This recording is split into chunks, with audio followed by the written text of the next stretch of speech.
Hey guys, it's your girl Who Swirls, Chris Karazin, and welcome Beyond Black and White Elite.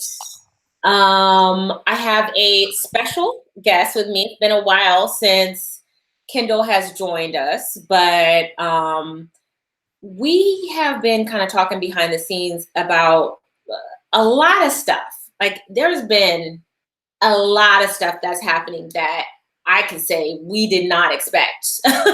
I mean, there was just something in the water, there's something in the stars alignment, or something that's really activating people in a way that is very unexpected, which leads me to why we decided to do this talk today.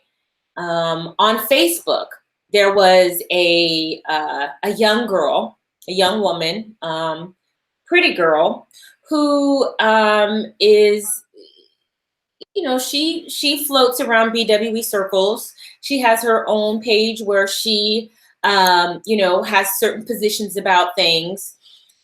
She recently got into a disagreement with fellow Black women who weren't feeling what she had to say, and then mysteriously, her apartment catches fire. That's really interesting.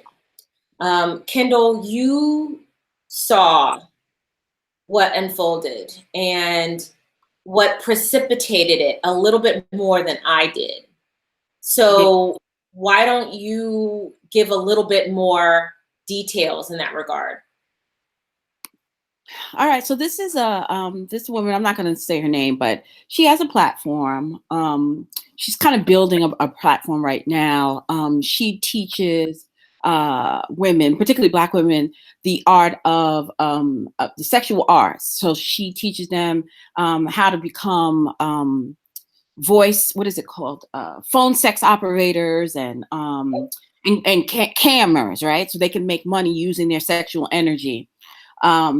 And so she also has, like me, she has some very, very passionate feelings about things that she's experienced as a Black woman. And she has a very passionate message for Black women.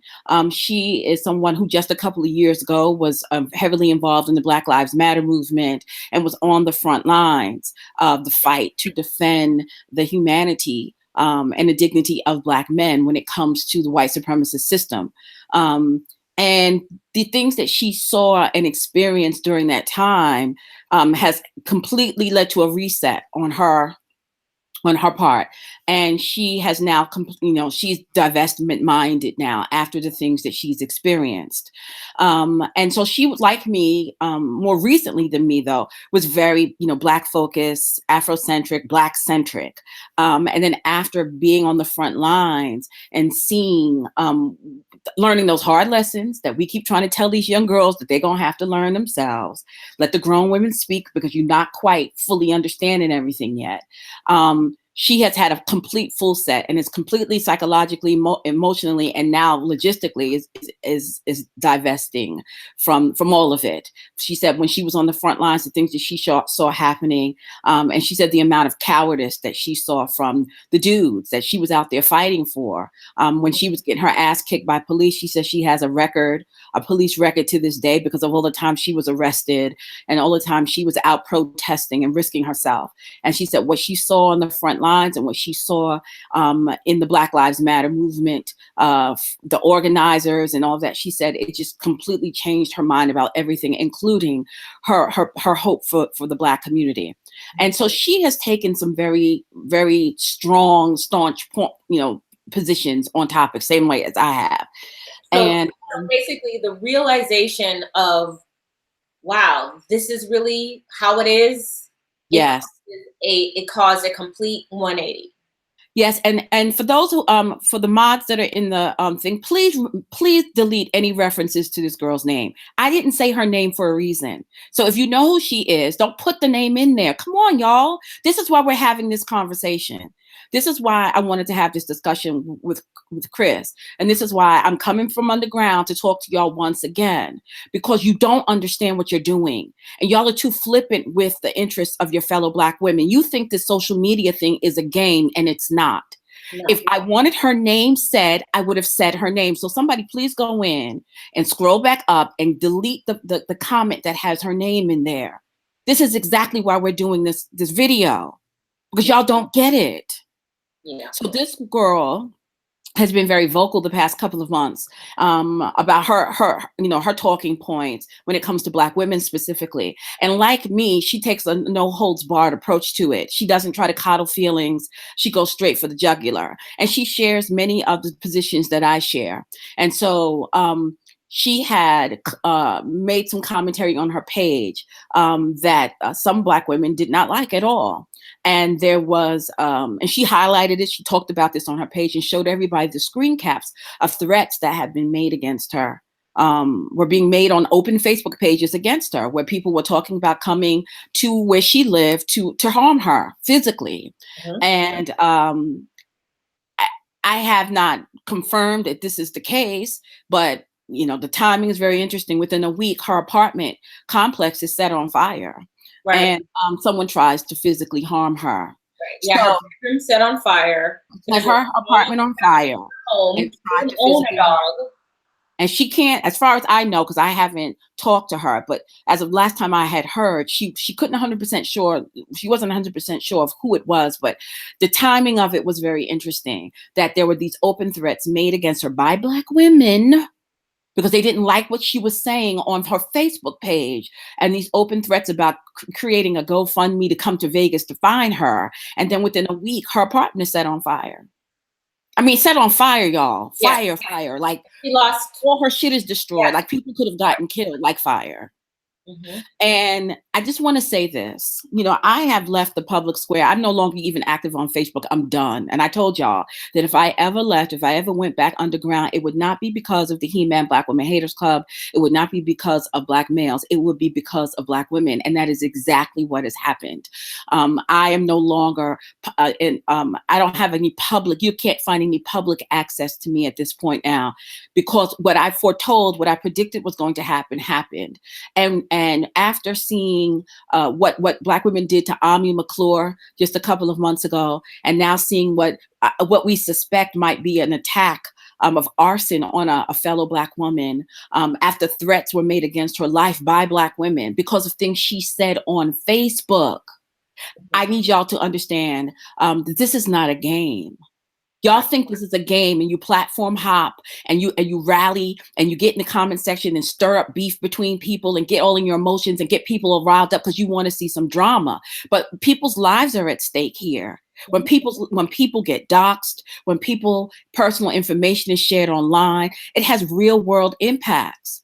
And it has real world effects on them. And since we're all sitting around talking right now about Cornerstone Caroline, who told the cops on a 9-year-old little Black boy and accused him of sexual assault, when it turns out that he simply walked past her and his book bag brushed up against her crazy white ass. Since we're talking about Cornerstone Caroline and Permit Patty and Barbecue Becky and all of these other things, and we want to sit particularly as Black women and look at white women and talk about how they're willing to put our lives in jeopardy.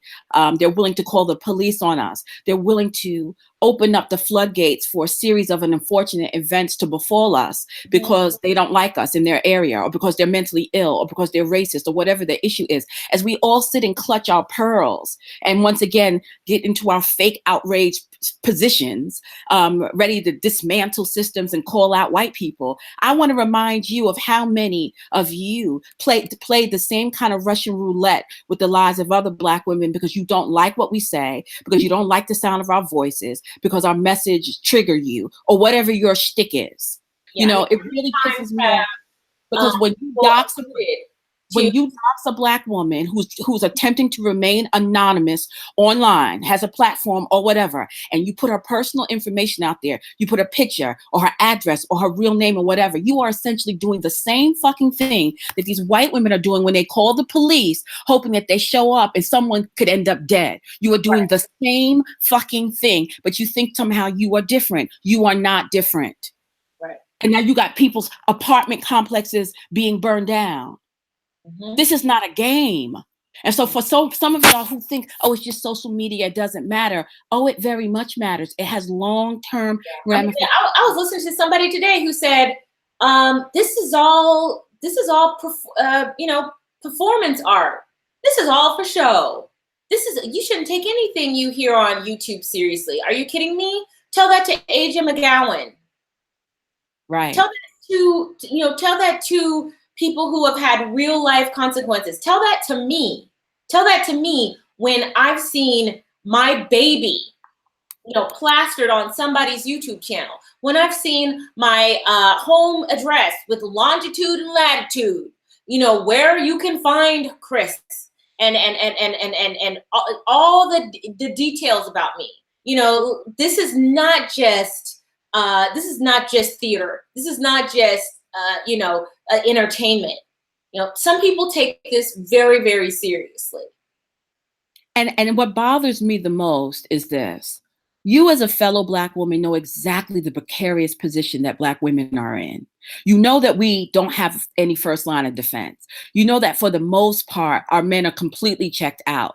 We are vulnerable. We are single mothers. We're living in dangerous neighborhoods or compromised financial situations. And even if we're not, we're just not protected as a collective of women. So when I see Black women in anger or in frustration or being triggered because they don't like what another Black woman says, or they don't like what she represents, or they trigger her, whatever her issue is, do some of the things that I see Black women are willing to do, you are capitalizing and trying to take advantage of the same vulnerability that you complain about that Black men are trying to take advantage of. You are doing the same thing. She deserved it. She got a pocket. She off code. Yes. And I'm amazed at how we sit all day and talk about sisterhood and reclaiming a sisterhood on social media, reclaiming the sisterhood and Black women rock and Black girl magic and Black girl pixie dust. But how we treat each other the exact same way that the white supremacist system treats us, that the pimparchy treats us. We treat each other the same way. We seek to capitalize off of each other's vulnerable positions by threatening to expose each other in ways that can cause real world harm to our fellow Black women and their interests. And we don't think that there's anything immoral about it. And the all fun and games until somebody gets hurt. Yeah. And the interesting thing is, I have seen many of the comments and commentary left about me by some of you ladies and these dudes out here about me supposedly being this evil, dark sorceress who worships the devil and, gnaws on baby bones, the skeleton bones of dead babies in cemeteries at night. And there has been lots of commentary that I have seen of some of you suggesting that, Crystalline, my influence on Christelyn has led Christelyn astray. And because of I've shown up on the scene now that I've destroyed her brand and changed her in such a fundamental way that she's no longer good, or she's no longer, viable in this message. But the truth of it is contrary to all of you so-called Christians and all of you so-called light workers and pro-lifers who swear that you don't want to see any genocide against the Black race and you don't believe in abortion and all that. I have a code. There are certain things that I would never do to a fellow Black woman. I don't care how much I couldn't stand her. I don't care how much I disagree with her message. There are plenty of Black women whose messages I do not agree with, who I think are dangerous, and I think need to rethink what they're doing. But I would never position them in such a way that someone can come and do physical harm to them or someone that they care about. Yet, so many of the women who declare that I'm such a genocidist, that because I encourage Black women to kill their 3 and 4 year old children, male children, which is a lie. I've never said anything like that. So many of the people who will justify their attacks on me and women who support my message with the notion that I encourage the murder and mayhem of Black people and Black babies and Black men are the same ones who would put my life and my Black male son's life in jeopardy by offering my information up to the public, by doxing me, by trying to find any information they can on me or my family members, my mom, my siblings, anyone that I love and care about, and put that out there in the public square. It'd be totally justified. And the same thing with me. And I want to just say something really quickly. I want to address specifically the idea that the way lies are spread, if it is done often, and if it's done with fervor and with authority, and a long enough period of time, the truth doesn't matter. Nope. The truth just simply doesn't matter. And I want to ask all of you, does the truth really matter to you? Because we're going to set the record straight. And I think it's important to set the record straight. This idea that Kendall says to abort all Black male babies is a talking point that people who are her detractors, who really don't have your best interest at heart, are trying to use as a vehicle to keep you in the dark, keep you in the matrix, to keep you on that hamster wheel. That is not what she said. She said some things that have been, provocative. They haven't necessarily been things that have been consistent with what I say on my platform, but it's not necessarily inconsistent either. And so I want, Kendall, you to set the record straight. And I want you guys to really ask yourselves, while she's putting all this out there, if the truth really matters to you, or is the lie just more sexy? Is the lie just sexier, just easier to digest? Kendall, go ahead. It's one of the things I talked about on my platform, on my fan page before I shut it down permanently. I'm done.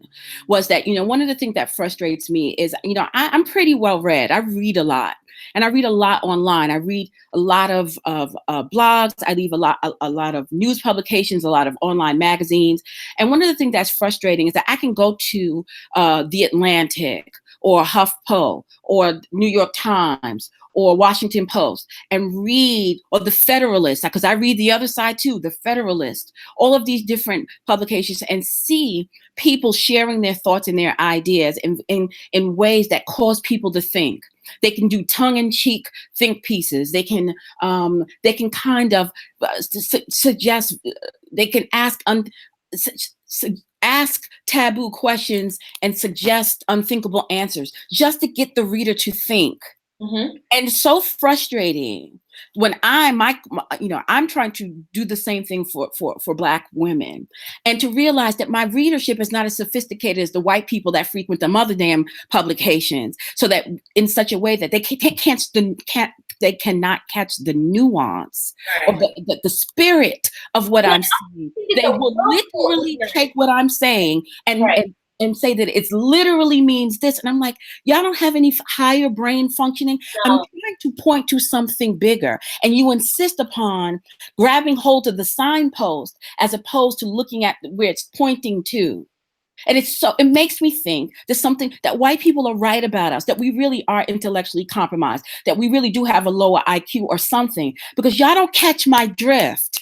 And then I can go over and listen to think pieces on white people publications that are very tongue in cheek, that are sarcastic, but they're to get you to think, they're to get you to kind of break through your defenses and get you to consider something else, and read the comment section and see people catching the drift and then having a discussion about what the bigger message is. But then when I try to do that for Black people, for Black women specifically, y'all so literal, you take what I say literally and you run with it.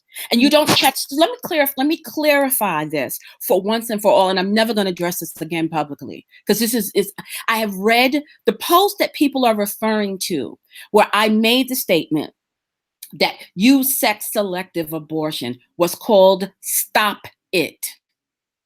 And what I was saying in the post was written in response to this big fake outrage thing that was going on in 2014 or so, when somebody had snapped a picture of they were in the baby section of a Walmart or a Target somewhere, and there was someone that snapped a picture of a baby carrier. Y'all know the kind of baby carriers that you can carry the baby, you strap it on and you put your baby in, and the baby sits up on your chest or sits behind you.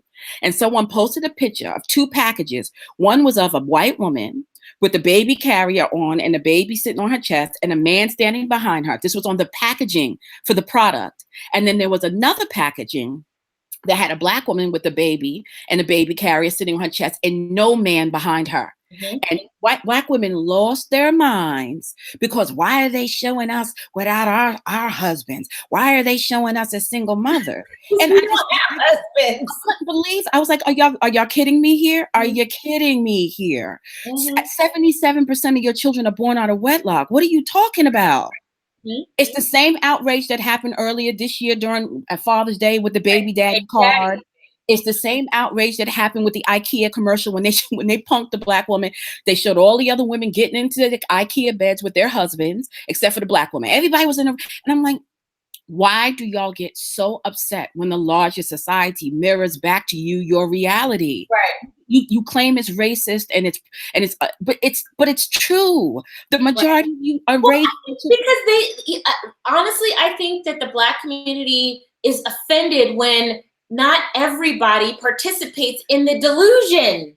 Yes, that they are committed. They really want to believe. Like, I truly believe that they are offended when people hold a mirror and say the emperor has no clothes.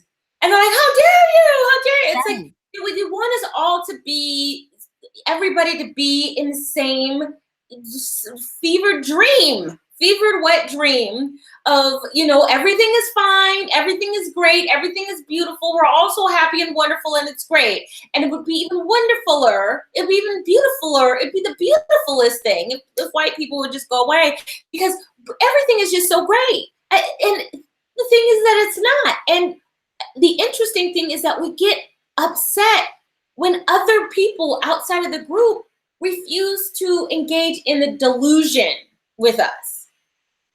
Yes. And I'm saying y'all are more upset about your out of wedlock, about your unmarried marital status when you're having 77% of your children being reflected back to you in advertising and marketing than you are actually being part of the 77% of Black households with children that have no father in it. You're more upset and become more righteously indignant at the marketing than you are at the reality. And so what I wrote— How dare you pop my bubble? How dare you show me what really is and not what I aspire to be? Right. And so I was frustrated because everybody in my news feed at that time was all the women were claiming racism and this and that. And I was like, y'all need to knock it off. And I said, the thing about it is, if you're that upset about what you are seeing, if you're that upset about being baby mamas, if you're that upset about embarrassed and ashamed that white people think that you're nothing but unwed baby mama welfare queens, then why don't you take your power back and just stop it? That's right. What I said. And then I wrote a post titled "Stop It," where I then laid out as a think piece, a tongue-in-cheek think piece, to say all of the power lies with you. You don't have to be baby mamas if you don't want to be. You don't have to be struggling raising children by yourself if you don't want to be. You don't have to have a reputation of out of wedlock and promiscuity and broken families. This is within your power as a Black woman to address. Right. That is what I said. And then I wrote a post called "Stop It," where I laid out, if you are that unhappy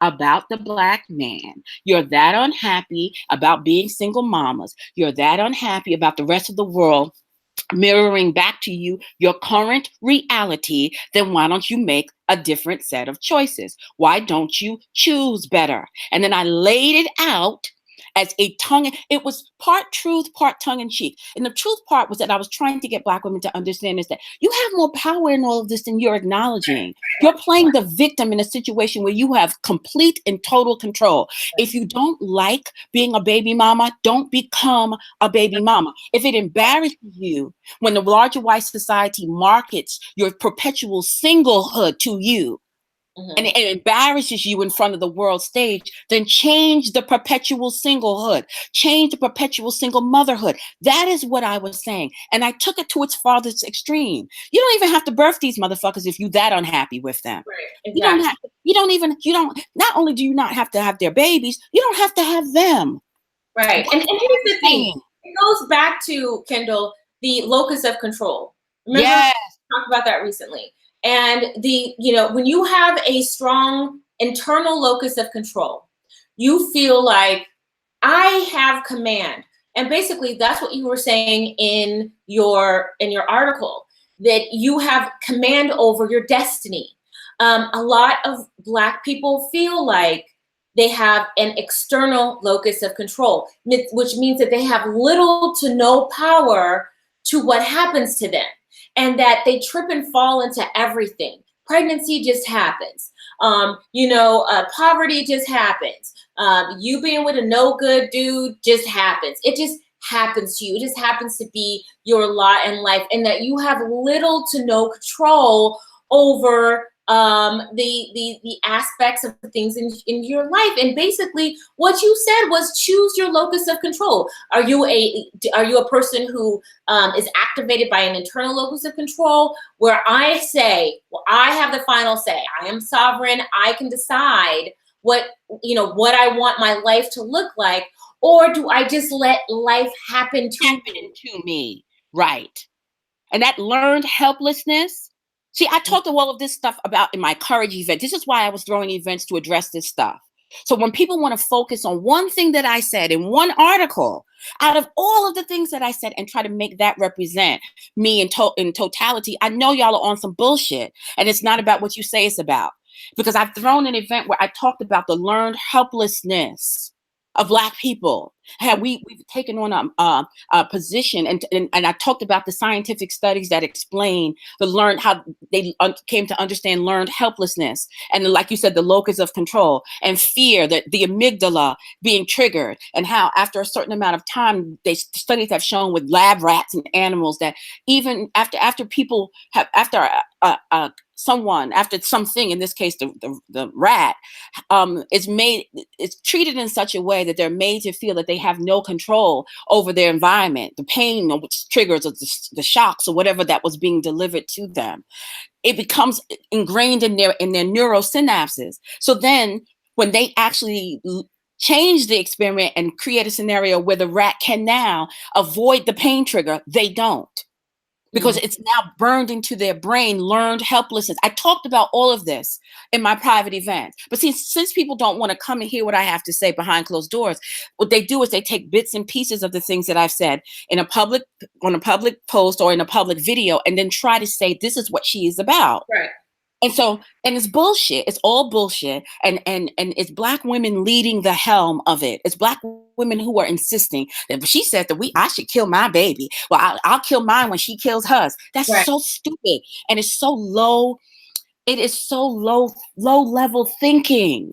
Right. And it's frustrating because I want to think more of my people. I want to think more of Black women specifically, and think that with all of these 15,000 degrees that we're always bringing up and throwing in everyone's faces about how we're the highest educated, highest secondary degree earning demographic in the country, but we don't seem to have really good cognitive skills because we're not able to discern.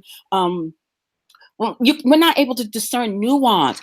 You will purposely take one thing that I said out of context and run with it, and then you're applying it to everyone. Well, Christelyn agrees with Brooklyn Blue that all Black male babies should be aborted. Right. But she does not, and that's not what I said. What I said was, if you have so many complaints, if you are so ashamed and embarrassed, if you're so enraged when the larger outside white world reflects back to you the truth of your reality, then choose something else. Choose a different reality. That is what I said. And then I took it to its extreme and said, you stop supporting them, stop doing all the things that you do, that because my thing is, for example, when Black people, when it's an individual Black woman and she's in a relationship with a bad dude, what do Black people tell her?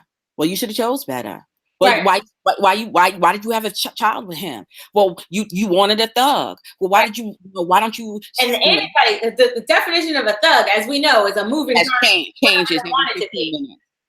Right. So then I don't understand how what the advice and counsel that is given to the individual Black woman about why she is responsible for the circumstances that she's in, why she has invited a monster into her life and into her children's life, why she deserves whatever happens to her at the hands of the monster because she should have chose better. I don't understand why when I say something the same thing, but on a larger scale, how I become a genocidist and a eugenicist. Mm-hmm. Because when a Black woman is getting her ass kicked, when a Black woman is getting abused, when a Black woman's children are being abused, the first thing that everyone in this community says is, well, why did she invite that man in her house? Well, she needs to stop.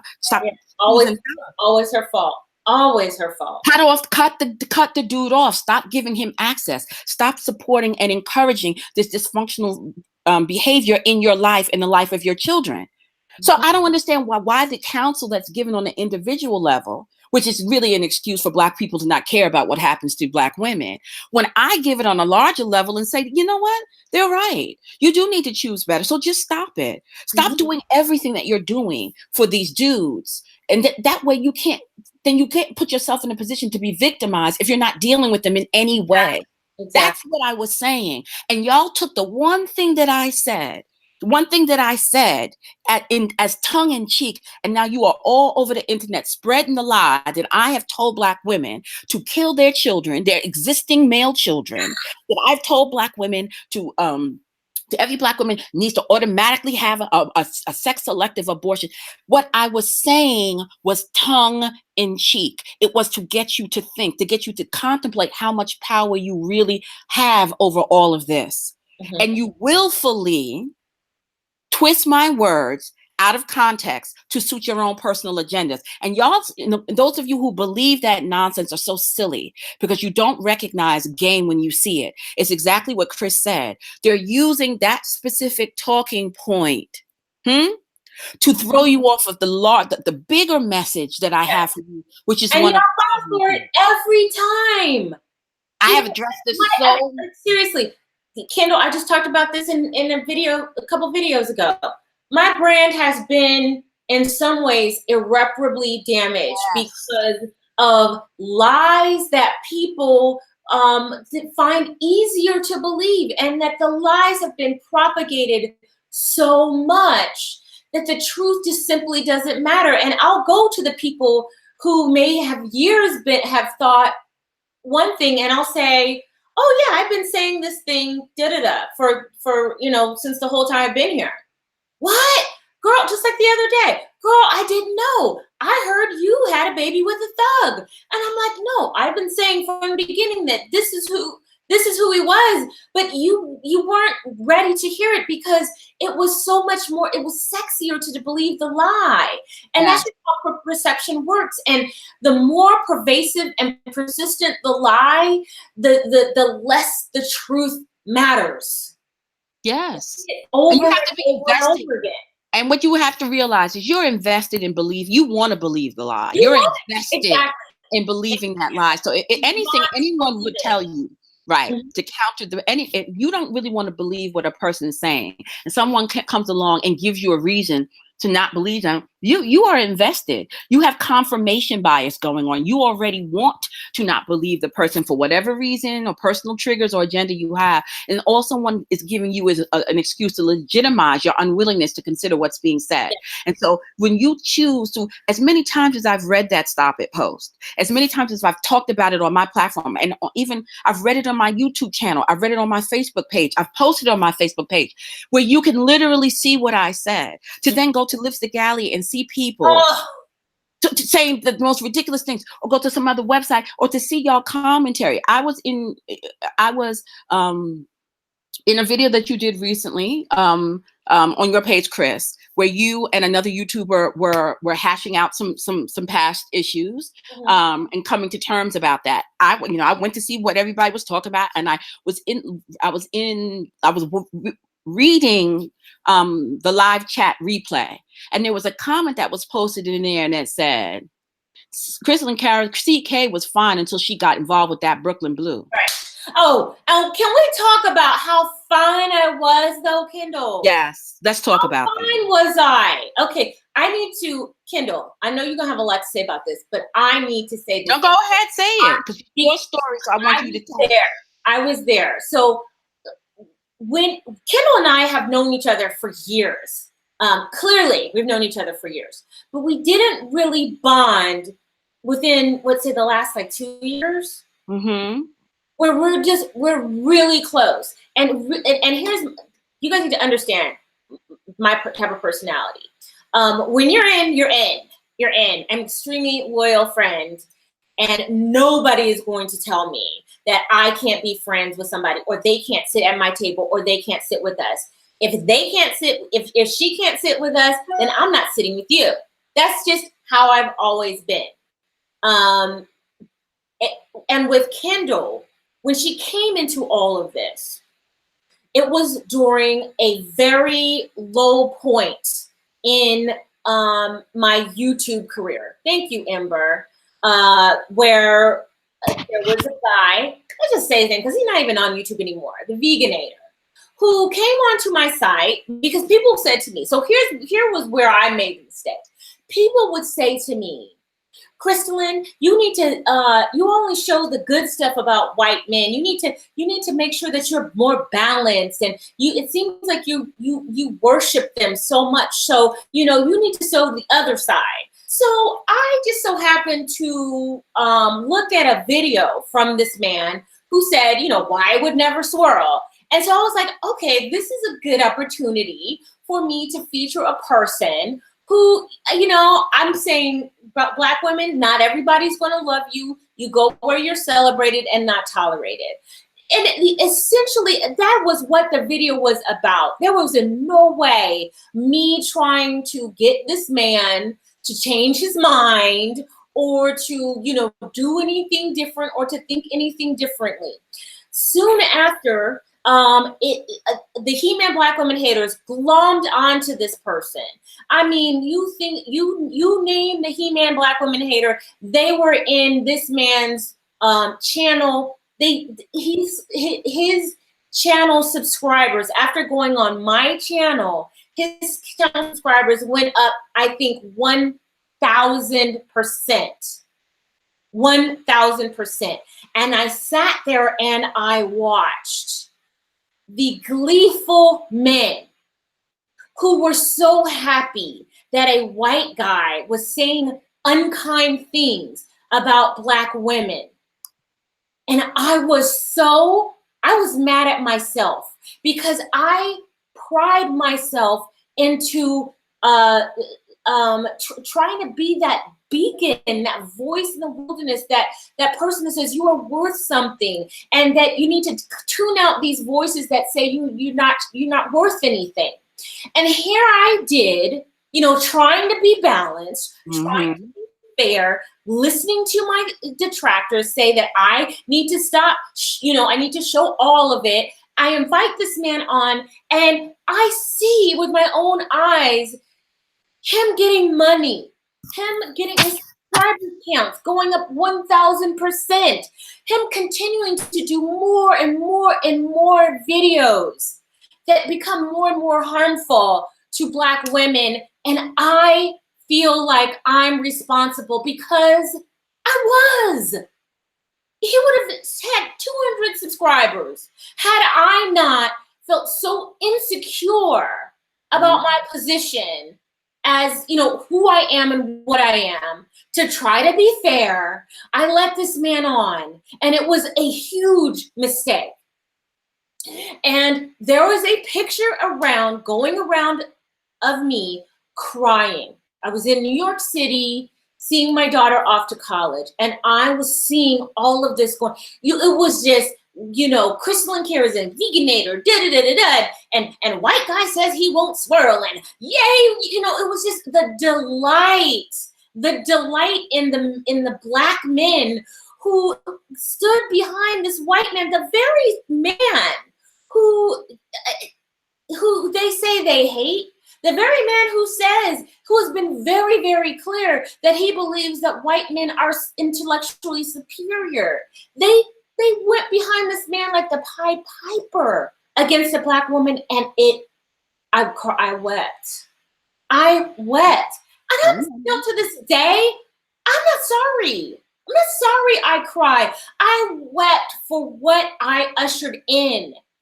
I wept for what I ushered in. If you know that you were trying to do a good deed and you invited a hobo into your house, and that hobo raped your children and ran through everybody that you loved, you wouldn't weep.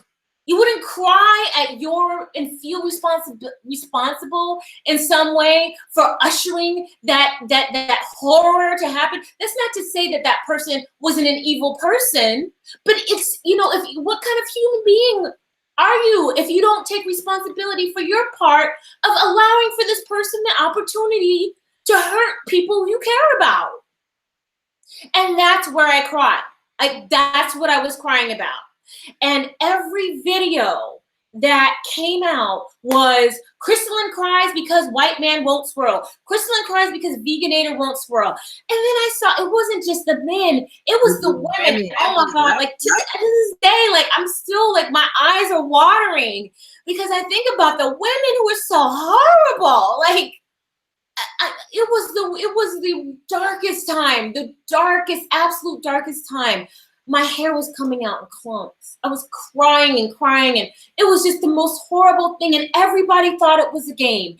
Everybody thought it was fun to jump on Chris, to jump on me, to make a video.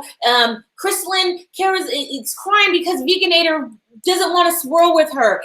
The lie was more appealing and more entertaining than the truth. And that is an example of what I say, that when a lie is allowed to be propagated for so long, and people who have the openness and willingness to believe it, the truth does not matter. To this day, the truth of it doesn't matter to people. People will still come to my channel and say, weren't you that girl who cried because the white boy didn't want her? Yeah. To this day. And so at my lowest point, I had subscribers say to me, I'm out, Chris. I just can't roll with you anymore.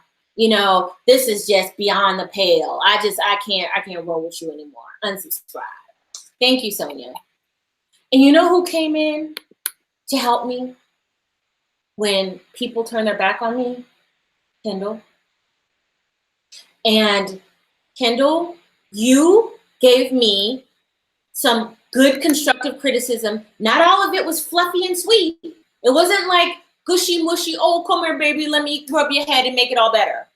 No, there was some harsh truths that you shared with me, and things that I needed to realize in order to emerge from all of that. And you guys, I can tell you that had I not had her in my corner, in my small circle of support, I wouldn't have been here. Pink Pill would have never happened. I would have been done. So for all the people who say that Chris was cool before Kendall came into the fore, I'm gonna need you to go back a couple years when the whole veganator situation was going on and seeing the kind of support and lies that were being told on me and the lack of support I was having. I'm gonna need y'all to have a little bit longer memories than that. Yeah, I kind of feel like, where the fuck were y'all? Right. I mean, I do that. I feel like that. Mm-hmm. Is that my the feedback? I don't hear anything. It might be you. Okay. Sure. Yeah, I feel like You know, where I saw the turncoating, I saw people throwing up the towel in the comment section and throwing you under the bus. People I knew who were supposedly longtime supporters of yours. I saw it. Mm-hmm. So I don't understand. So Kendall St. Charles comes along and up. But so y'all was happy when Christelyn was being made the sacrifice and was crying every couple of months because people were doing crazy stuff to her. Y'all like that, right? You liked it when she was vulnerable. You liked it when she was getting into these battles with these dudes on social media. Y'all liked to see her fight by herself because y'all was nowhere to be found when they was doxing her and helping her. You liked the vulnerability. You liked it. That's the only thing I could think of that would make you say that she was better before I came along, because that's the only the difference between who she is now and what you see now and how she's cultivated herself. Me and Christelyn had a lot of private conversations behind the scenes. The very first comment that I inboxed her, I said to her, and I still have it. I said to her, I just saw what's going on with this veganator. We need to talk. Is that not what I said to you? We need to talk. And that is what opened up this discourse and what has now become a friendship, but also an alliance. And the reason why I did that was this. Before I launched my own platform, I was very vocal on other people's platforms. I supported a lot of different platforms in the BWC world, Black women centric world, on social media. And I spent a lot of time on other people's platforms, writing and contributing ideas, calling into their blog talk shows, and really kind of contributing to other people's messages. And Christelyn, for years prior to that, was saying to me, you know, you really have a great voice. You know, you should have your own blog. You should be getting paid for what you do.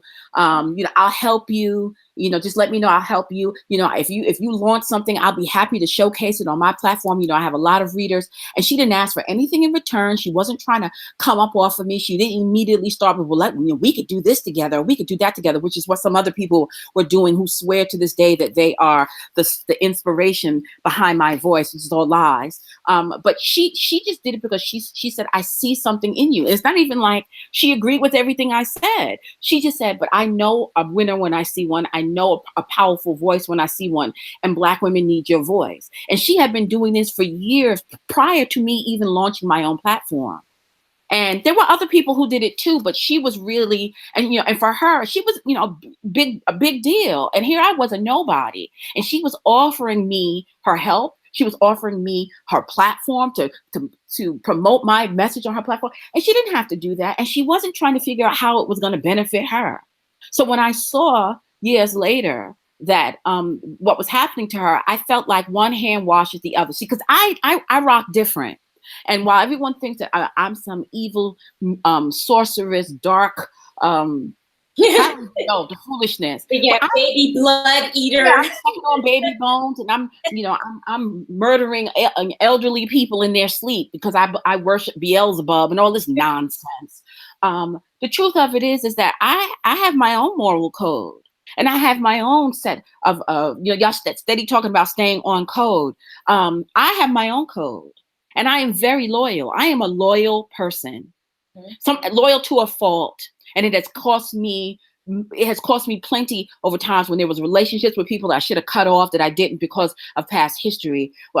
Because I stood up to help people. I'm always moved by the underdog. And so if I see someone is being attacked or maligned or thrown, I feel this compulsion to try to help. And I end up getting thrown under the bus. So I saw but when I saw Christelyn, when she was going through with the veganator, and I saw not just the attacks by the He-Man Black Women Haters Club, that was par for the course. That was normal fare in this world. But when I saw some of you, yeah, that was right. Some of you who are listening now who have since flipped back to KsC's side, but I saw some of you throw her under the damn bus, under her video. Other people who were be under a fleet of buses, throwing her under the bus. And I said, this is some bullshit here. And I inboxed her and said, we need to talk. And that was the beginning of, and it wasn't a formal mentorship. It was just me giving her some words of wisdom about things that she didn't fully understand, the shadow side of life, the shadow side of human beings, and why she was being attacked so much, why her vulnerability, which was natural. And as a woman, we have the right to be vulnerable at times, but you can't be vulnerable as a Black woman. Oh, I know. That's like you can't be soft, and you can't weep, you can't cry. But these will be the same people who say that Black women are so disgusting and white women are better, they're more feminine. But look at how you treat look at how you treat the girls and women who show vulnerability. Like, this is what you do to them, and then you complain that they're not like other women of other races. Are you kidding me? And I'm not just talking about the men, I'm talking about the women too. Women. Oh no, it was the women. Oh no, it was the women. And so what I in essence told Chris is that she had to bitch up, that she had to find somewhere in her the programming, the instinct for self-preservation, ladies. That's what I told her. And over the year and a half since all of this happened, I didn't take her on as an official client. I just gave her some words of wisdom and then sat back to see if she would listen.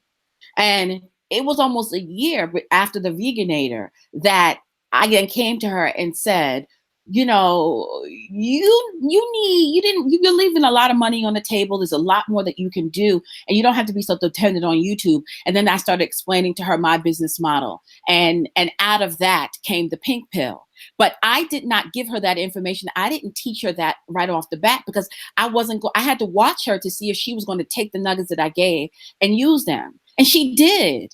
She did on her own, without me having to give her a step, to tell her what to do every single step of the way. She did what I told her to do. And once I saw that she was willing to heed the wisdom, then I said, okay, well, let me hip you to something else. And once I explained to her that you don't have to be a slave to YouTube dollars. I am not a slave to YouTube dollars. I've been saying that forever. I'm not a slave to likes and subscribers, because I had a different business model.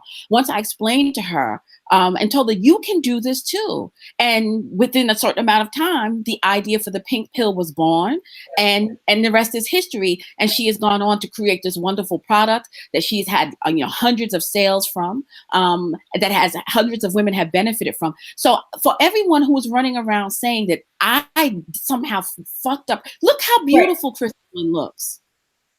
You know, we had conversations about her cultivating. I told her, you're leaving money on the table. You're leaving things on the table that are yours to claim. You are a beautiful woman who is married. Why don't you have your wedding ring on? Right. Yeah, because I was just gardening, and so I take it off because I go garden. I said, no. Mm-hmm. I said to you, no, you're a married woman, and your platform is about the possibility for marriage and stable families and homes for Black women. You need to wear your ring. Right. Mm-hmm. You know what I'm saying? So I was explaining to Christelyn how she could maneuver differently that would make her more effective, that would make it more lucrative, because at that point she was going to end up having to fold shop soon. Yeah. Because remember what was going on with YouTube? Google was all of the advertisers are pulling out. So if you were involved, they changed the pay structure and the algorithm on YouTube and on Google. And so a lot of people were fucked up because they were relying on YouTube for their primary source of income. And then when the changes hit, were not able to sustain and end up resorting to like begging online and really being frustrated. Because my Patreon, I'm gonna have to leave. I'm gonna have to, and it was definitely. Yeah. Right. And so you were at the point where you were going to have to make that choice very soon. And so what I shared with you, the wisdom that was shared with me by my mentor, another Black woman, was, I gave you the tools to take your whole thing in a different direction. And you listen, I'm not claiming your win. This is your win because you took what is. I gave it to you, but you were the one who I planted the seed, but you were the one who watered and cultivated it into a new garden. And everyone sees the changes in the comment section. Everyone is talking about how beautiful you look. Your skin is beautiful. The way you dress is a little different. The way you carry yourself, the way you wear your hair, how healthy you look. You're 45 years old and you look like you're about 29. And you started to implement a lot of that stuff after you and I started talking about where you thinking about it. and I'm very, like you, I'm very, intellectual. I research, and I said, you know what? She's absolutely right. Let me dive in and figure out how to do this better. And so I basically pink pilled myself. Pink Like, pilled I yourself myself before I shared it with everybody else. Yes. So for all of you who claim that, Christelyn hasn't leveled up, but you're not watching her. This is what y'all don't understand. Y'all don't understand what true leveling up looks like. Stop talking about securing bags and start working on your own bag. Mm-hmm. So y'all don't understand. So you don't recognize what leveling up looks like, but you have watched this woman level up right in front of your eyes. You've watched her do it. And some of you are trying to say that me being a part of her life has fucked her up and fucked up her brand. It has absolutely not. The wisdom that I shared with her gave her the tools to save herself. Y'all notice that she doesn't get into no warfare with these niggers and these Negroes anymore. Do y'all notice that? She's not going back and forth. Have y'all noticed how things have calmed down? Why? Because I told her, do not let them feed off of you. They're feeding off of your things. Energy. I don't want you to give away everything. Thank you, House of Puccio. I'm not going to give away all of it, but she gave me some specific tactics. Like, so she's talking in general right now, but she gave specific tactics that absolutely worked. Like, it changed the energy almost immediately, and it sustained the trajectory of my channel being less drama filled. Kendall, and if you guys want to know, all of her wisdom, you guys need to seek her out. But I'm not going to, Kendall, don't give it all away, because I'm not. But the point is, I just want to call the nonsense, because you're sitting here looking at this woman. You're talking about how beautiful she is. You're talking about how she's glowing, how youthful she looks, how sexy and sensual and alluring that she looks at 45 years old. But then in the next breath, some of you are saying, but she shouldn't align with Brooklyn Blue, because Brooklyn Blue almost destroyed her. You don't realize that that's all. Do you not see Brooklyn Blue's influence? Do you not see Kendall? Do you not notice how calmer Christelyn is? How she's not as easily triggered? There's things that have happened in the past year or so that, she'll text me and she'll send me a video or send me something and says, look at this nonsense. And we'll look at that. And she says, a year ago, this would have had me so upset. And she says, I don't even give a shit about this now. And that's the power of the dark side. That's the power of the shadow side. It just teaches you to bitch up, not to be a bitch unnecessarily, but to bitch up, to engage in the first law of nature, which is self-preservation. Yes. And you don't have to be a man or manly to do that. You can do that as a woman. It's your divine right to self-protect and self-preserve. And if anything, if you have been watching Christelyn, since some of y'all think that I'm such a ball-busting feminist, radical feminist, dyke bitch, ball-buster, but look at Christelyn. She's even more feminine. And she was always feminine, but she's even more feminine than she was a year and a half ago. Look at how she looks. Because the shadow side, the very men, a few years ago, who said, why you swirl is the ugly girl argument. You was ugly, nobody wanted you, so that's your swirling is the ugly girl argument, are turning around and saying completely different things. In the comment section, I've been collecting the comments. I got a whole folder of this. All of the Black men who have been showing up under your videos, saying how beautiful you are, saying that new subscriber, oh my goodness, you're so beautiful. How old are you? Beautiful as Christelyn is. This is the irony of ironies. As beautiful as she is, I find it completely unbelievable that she could not find a Black man to marry. Yep. Mm-hmm. Yep. So I don't understand how I supposedly destroyed your platform. Right. And my brand. And you're bad for my brand. Like, are you Christelyn, these people would have eaten me alive, and you guys would have sat there and watched them eat her alive. Yes, she would have. And then once she was thoroughly destroyed, you would have moved on to the next woman and did the same process again. Oh, sucks what happened to Christelyn. Yeah, well, this is the new swirler platform out, so let's go over here. That's what you would have did. That's what you would have done. So for everyone who has so much to say And this is people behind the scenes too, who are angry with me because you feel like I took your Christelyn away from you. I did not take Christelyn away from you. I did not tell Christelyn that she can't be friends with anyone. I did not influence Christelyn to hate anybody that she was cool with before she met me. I didn't do any of that. All I did was give her the permission to take care of herself, to prioritize herself, and to protect herself. And for people who feel like I did her dirty and screwed her up, y'all were ready to see her be fed to the wolves. Right. Y'all were ready to see Right. her be devoured by this work and be completely undone. Right. And recently we've had other women who do similar work to us have come forward and admitted that we were right, that I was right about the things that I was saying. And after experiencing some of the horrible things that go on behind the scenes, when you do this kind of work as a Black woman, she has completely reneged on a lot of the things that she has said in the past, coming up against me, and has now seen the truth for herself, which is what I was trying to tell her the whole time, which is what I be trying to tell everyone. But it's like, unless we see it for ourselves, we think you try to make the wiser woman, the crone, sound like a crazy person until you start to learn the wisdom yourself. The crone is trying to spare you. She's trying to share you. The crone is the older woman, the wiser woman. The crone is trying to spare you the lessons by sharing with you the wisdom so that you don't have to learn them the hard way yourself. But the ignorant, arrogant maiden does not listen. So she ends up having to go through it herself. So then the wisdom becomes experiential when it didn't have to be. Right. And so we have a situation. And I'm not going to address that. I'm not going to address that situation personal to me. But there's a situation where someone has recently come forward who has a fellow Black woman YouTuber who's had to admit that she was wrong when she came out against the things I was saying because she didn't know. And when she found out, she realized the cost of not listening.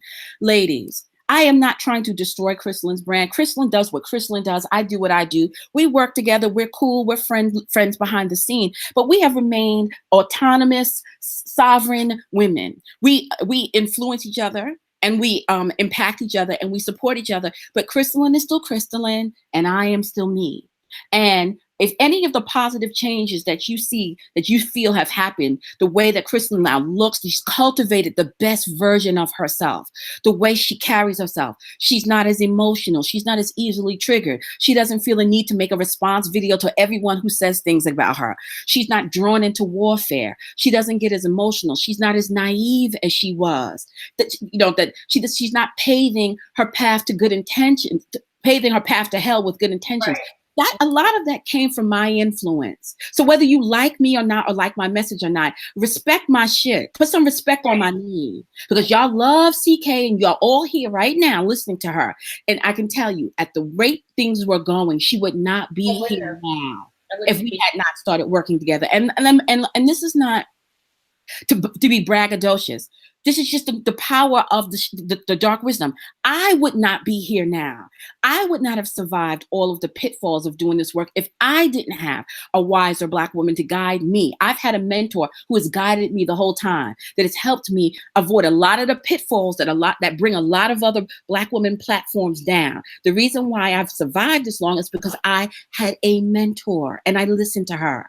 And so I gave some guidance to Christelyn. She listened and she's the better for it. And y'all are the better for it. That pink pill product that she created is fabulous.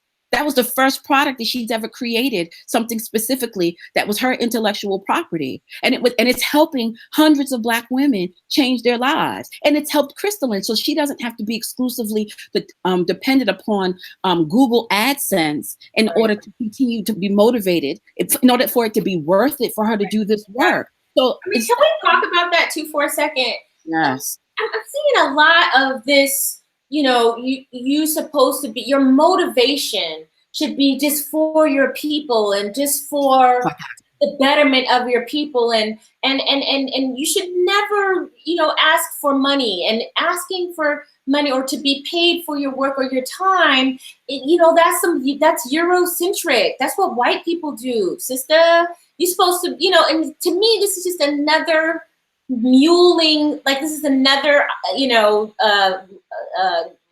function of trying to get people to work and work and work for nothing for people who will never appreciate it. And that's part of the problem, is that many of us in the community devalue the work that other Black people do because we don't find it valuable. We don't think that we should pay for it. The things that we pay for from people in other communities, we wouldn't even think twice of questioning that person charging for 13 courses, an individual coaching sessions, whatever. You happily will pay people, 1,000, 10,000, 30,000. But if it's somebody who's just saying simply, I, need to be compensated for my time, how dare you? If we cheapen ourselves and we talk about how other people of other cultures don't value us, we don't value us. We really don't. We don't. And but then we'll turn around and talk about how we have no allies, and how the white feminists are using us and don't care about us, how Black men use us and don't care about us. But y'all are the first ones to suggest that we should offer ourselves up to you for free too. Exactly. To suggest that. Mm-hmm. And then when we take the risk to say things to help you that put a target on our backs, y'all, then you're so quick to jump ship. You believe any rumor, any lie. Yeah. You don't verify. You don't come to us and say, "Is this true?" You just believe it, and then you throw us under the bus, and only to find out later. And what gets me is, how Black women supposedly are so good at spotting a con artist. Y'all, you so good at spotting con artists that you just know that me and Christelyn are just con artists who are bilking Black women out of their hard-earned coin. A comment that I saw recently left on a Facebook page was that I seek to benefit off of Black women's fear, that I sow fear in Black women and then I get them to pay me, which is absolutely, when you think about all the real world reasons that Black women are already afraid, that's laughable. But I don't understand how the women who are so good at spotting out the frauds in me and Kristen couldn't spot the fraud of the $400 maple syrup. Right.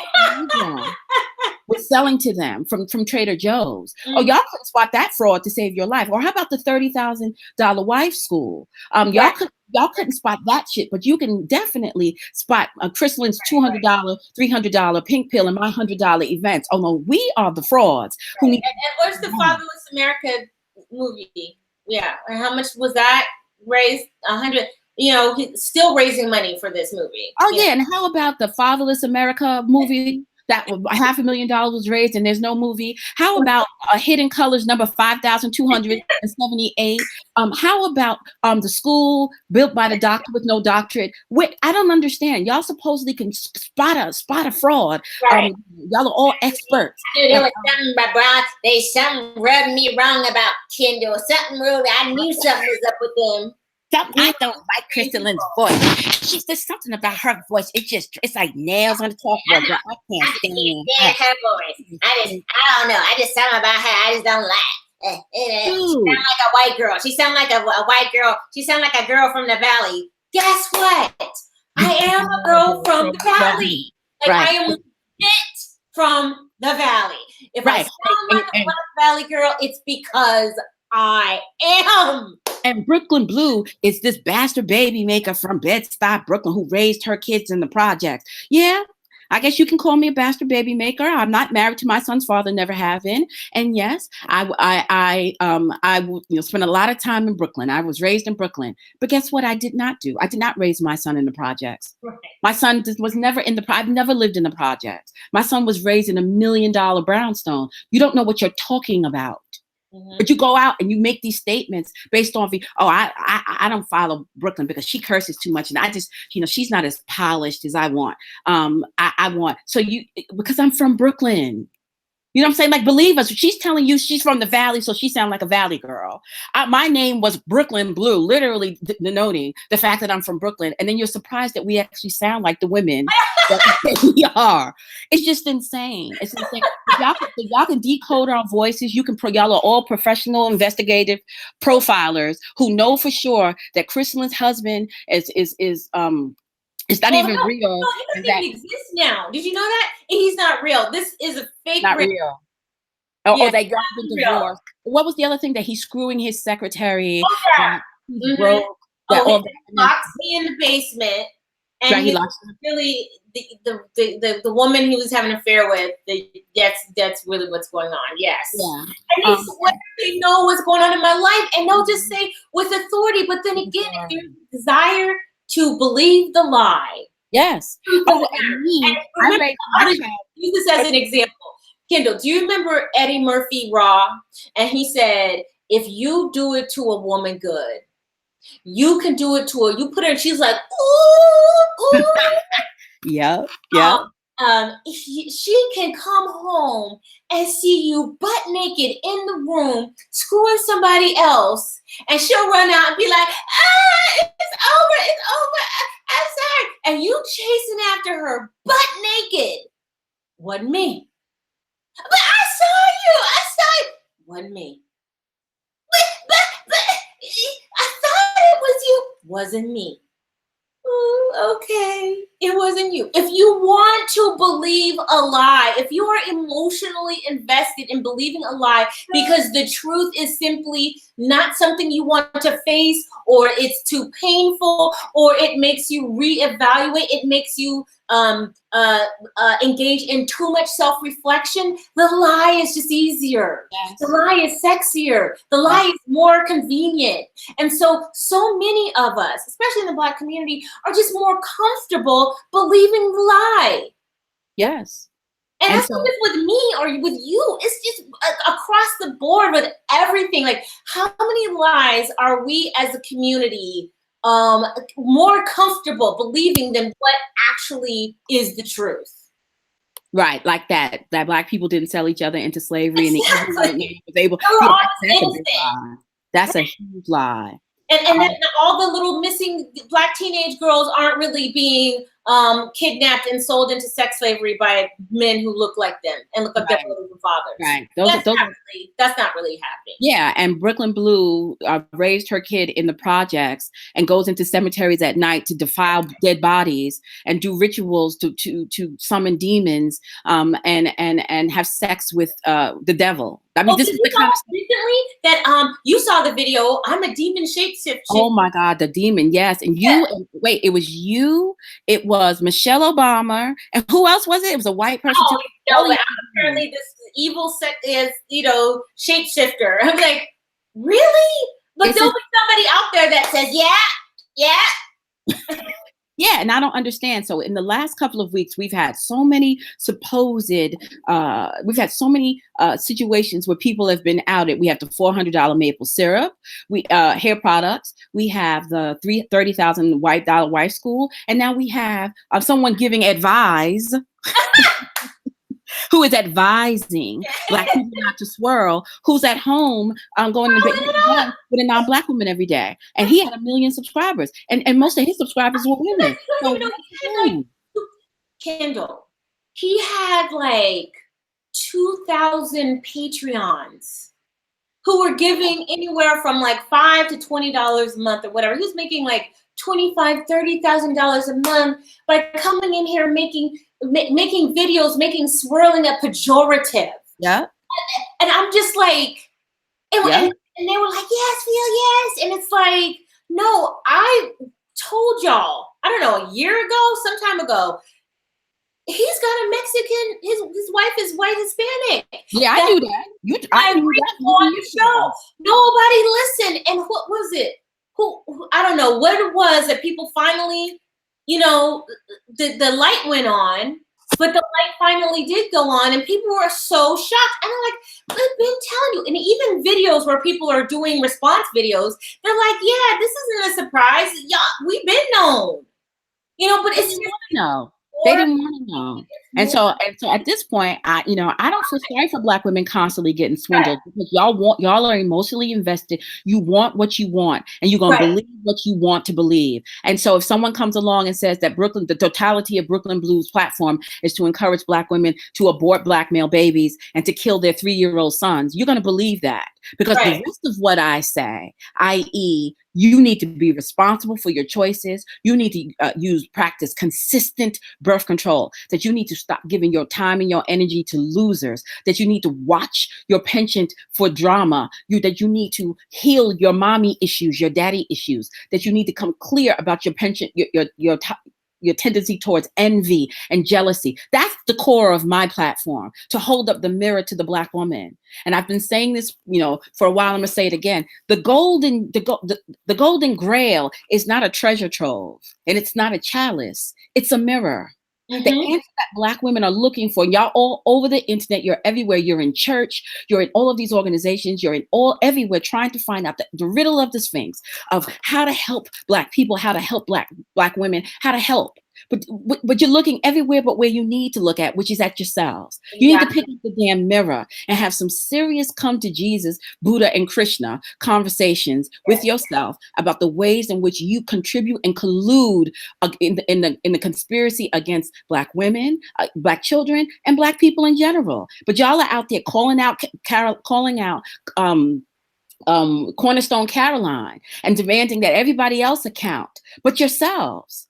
That's what you're doing. You spend all of your time call out culture, hashtagging this and hashtagging that, telling everyone else on the planet that they need to account for their shit while you account for nothing. Right. And what I've been telling you the whole time is back away from the keyboard and pick up a mirror. The same way I told the Negroes, back away from the keyboard and pick up a hammer. You need to back away from the keyboard and pick up a mirror, because all of this social justice warrioring and activizing and calling out everyone else is nothing but a deflection so that you don't have to look at yourself and account.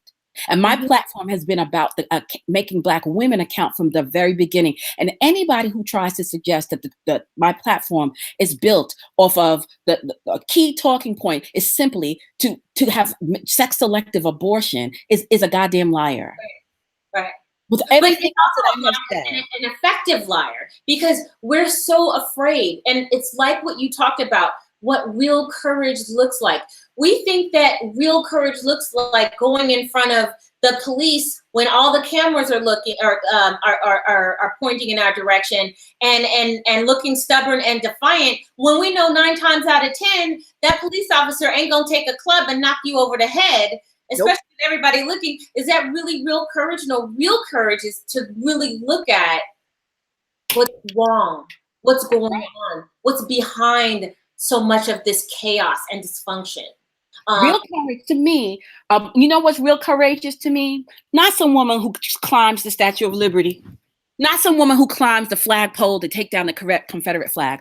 Real courage to me is standing up at the Thanksgiving table and pointing to the uncle that molested you between the ages of 5 and 10 and tell everyone at the family reunion here that your uncle molested you between the ages of 5 and 10. See, that's real courage. Yes. So that's why I don't have any patience for Black women's supposed courage. It's not courage. What Black women have is defiance, but it's not courage. Courage is courage is being brave enough to tell the truth at home first, not going out into the world and demand that white women tell the truth, that white men tell the truth, that everybody else tell the truth. No, go home and tell your mama the truth. Go home and tell the community the truth. Go home and tell your son the truth. Go home and tell the truth and shame the damn devil. And go home and tell yourself the truth. And go home and tell yourself the truth. Like them 4 children, but them 5 different Negroes that you had. Were indeed the results of poor choices. Yeah, it was not life. Good luck. You didn't trip and fall over 4, 5 pregnancies. You were deliberate in this, and this is not life happening to you. No, you have command over your life. You need to accept that you can be the author and dictator of your life, and stop allowing. And see, this is why the white supremacy seduction is so pervasive, and why it works so well within the Black community, Kendall, is because it's a lullaby. Yes. It soothes you into thinking, well, it feeds into this external locus of control where I can't, no matter what I do, white supremacy will keep me from realizing this, whatever it is, XYZ. So why even bother? So I'll just stay here on YouTube and listen to all these people tell me how I can never succeed. And then I don't have to be accountable for trying to make that happen. It's a lullaby. Yeah. It's a lullaby.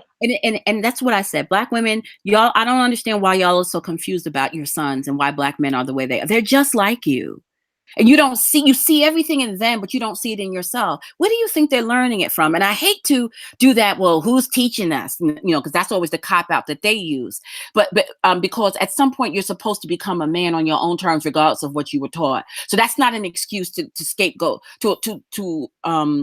to exonerate the Black man from his role. But the truth of it is that a lot of the things that you are complaining about in them are the things that women like me and Christelyn experience from you in this work that we do. And y'all don't see yourselves. You justify it and think it's somehow different. So you sit online talking about trifling trash niggas and fuck boys and all of that. And don't get me wrong, they can be trash and they can be fuck boys, but right as you sit and spread rumors about Christelyn Karazin or spread lies about Brooklyn Blue, and you don't even see that you're doing the same. You don't see yourself. Mm-hmm. You don't see yourselves. And so there can be no sisterhood amongst women who don't see themselves. Women who would justify burning down somebody's apartment because they don't like what she said. Women who would justify doxing someone who has chosen to try to remain anonymous because you don't like something she said. You see what I'm saying? Making threats of physical harm, that you're going to create a GoFundMe to go find some bitch on Facebook because you don't like what she said in a video. Or there can be no sisterhood. Abusive ex. So that you can drag her. Contacting Alma McClure's first husband to try to get him involved. I mean, so all of a sudden, it's amazing how these white people that y'all hate so much. The government, calling child services on people. I mean, it's amazing how y'all hate the government. You hate white people. You hate all of the getting the white man and Black people's business until you're ready to come after a fellow Black woman. Then all of a sudden, you love that white man. You go and inbox him and you get on the phone with him to try to take out Ami McClure or call children BCW on Miss Archduchess. I mean, the stuff that we do, or give Christelyn's husband's job information to a He-Man Black Woman Haters Club so he can be doxxed on the public square. I mean, this is Black women doing this stuff. So I don't understand how we're supposed to be and happy about it and feeling justified and righteous and justified. And so how can I be sisters in that? There's no, you don't allow diversity of thought in the sisterhood. Mm-hmm. You don't and you're not willing to account to your sisters. Listen, you don't want to have to account to me. Well, what I do what you do with your womb is your business. I used to believe that shit too until 3 of your womb spawn attacked my child 5 feet from his front door. What you as a Black woman do with your womb is my business if I'm sharing a community with you. Right. So sisterhood is about being accountable to each other in that way and saying, I will not birth a monster into your community. Please don't do it to me. But Black women want to be sisters when it serves them, and then want to be individuals when it serves them. So when you want to have your 17th baby by your 35th Negro, I'm not supposed to say anything to you. But when your children need school supplies, you want me to donate to your GoFundMe. Yeah. Or you want me to vote in your interest politically so that your children will be able to get whatever it is that they need, whatever subsidized. So you want me to be your sister when you want me to, and you want me to be a stranger when you want me to. That's not how it works. Mm-hmm. Because I took into consideration how my choices, after I realized I fucked up by having a child by the person I had a child with, I realized that. And one of the things I promised myself was I wasn't going to compound my first bad choice with new bad choices. Right.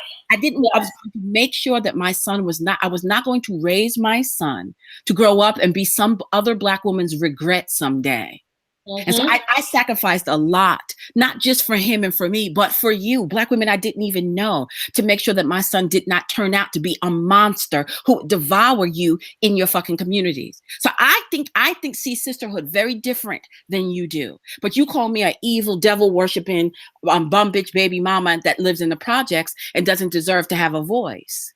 And you don't know any of that's true. You don't know anything except for what I have told you.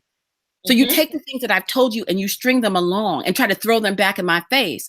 And it's like, this is why Black women are never honest. This is why Black women don't tell the truth. This is because when we tell the truth, y'all use it against us. You don't allow us to be vulnerable for your benefit. I don't have to share the personal, intimate details of my life with you guys, the embarrassing things, the stupid things. I don't have to do that. Half of y'all got fake names and fake avatar pictures because you don't want nobody to even know who you are, much less want the garbage of your life strewn across the internet.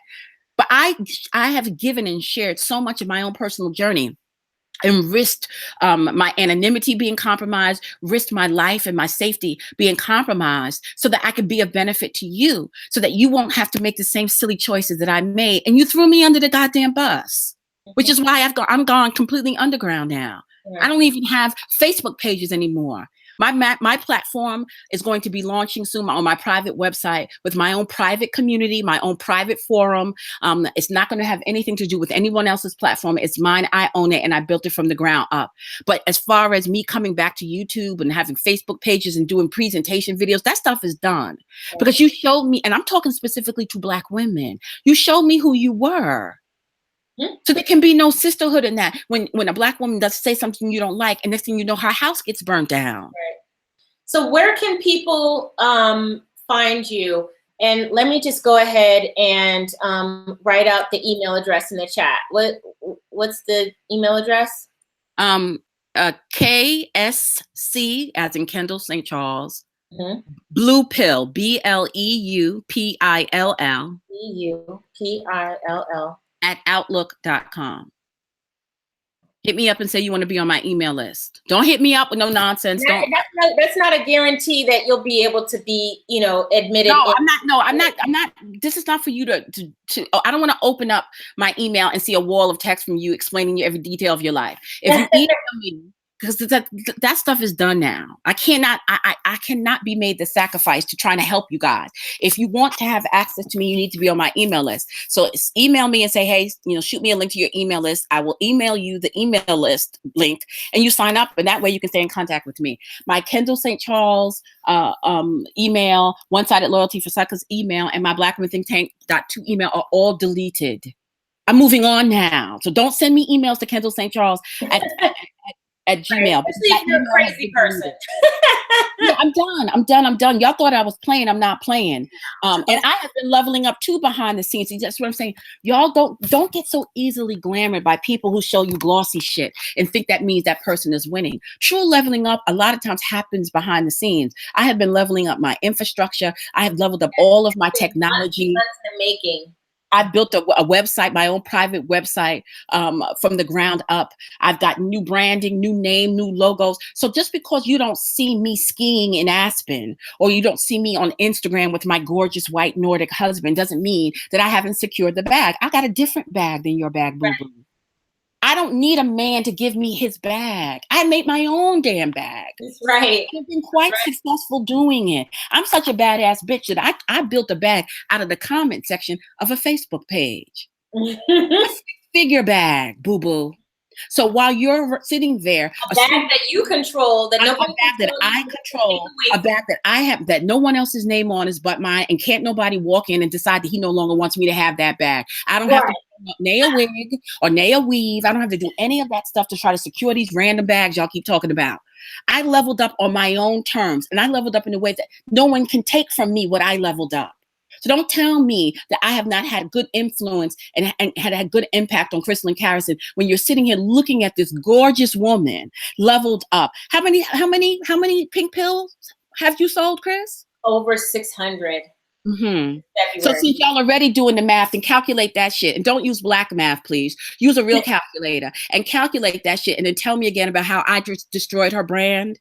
And it's not just from my fans. Like, if people didn't like it, they wouldn't keep selling. The reason why it keeps selling, and the reason why it's that much, is because people are telling their friends, they're telling their friends, and they're telling their friends. It is legit. It is the real deal. It is not a gimmick. This is not some shiny tinkling lights. This is actually the real deal. And my work shows itself from beginning to end.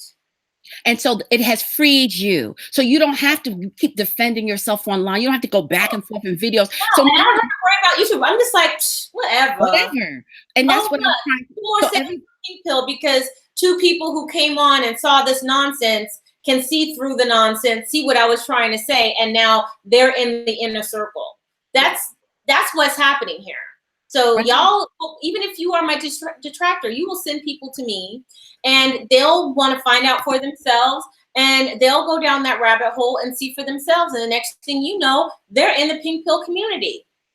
Right. So thanks. So you're right. So you're not dependent upon YouTube or Google ads. So you don't have to worry about the next big wave of changes that's going to come through now, because you have a business model that allows you to create a very specific product and market it to your specific demographic and make money that way. And that incentivizes you to continue doing this work. So everyone wins. So don't tell me that I had a negative impact on Christelyn, because look at Christelyn. Go back and look at Christelyn 5 years ago and look at Christelyn now. Christelyn is aging in reverse.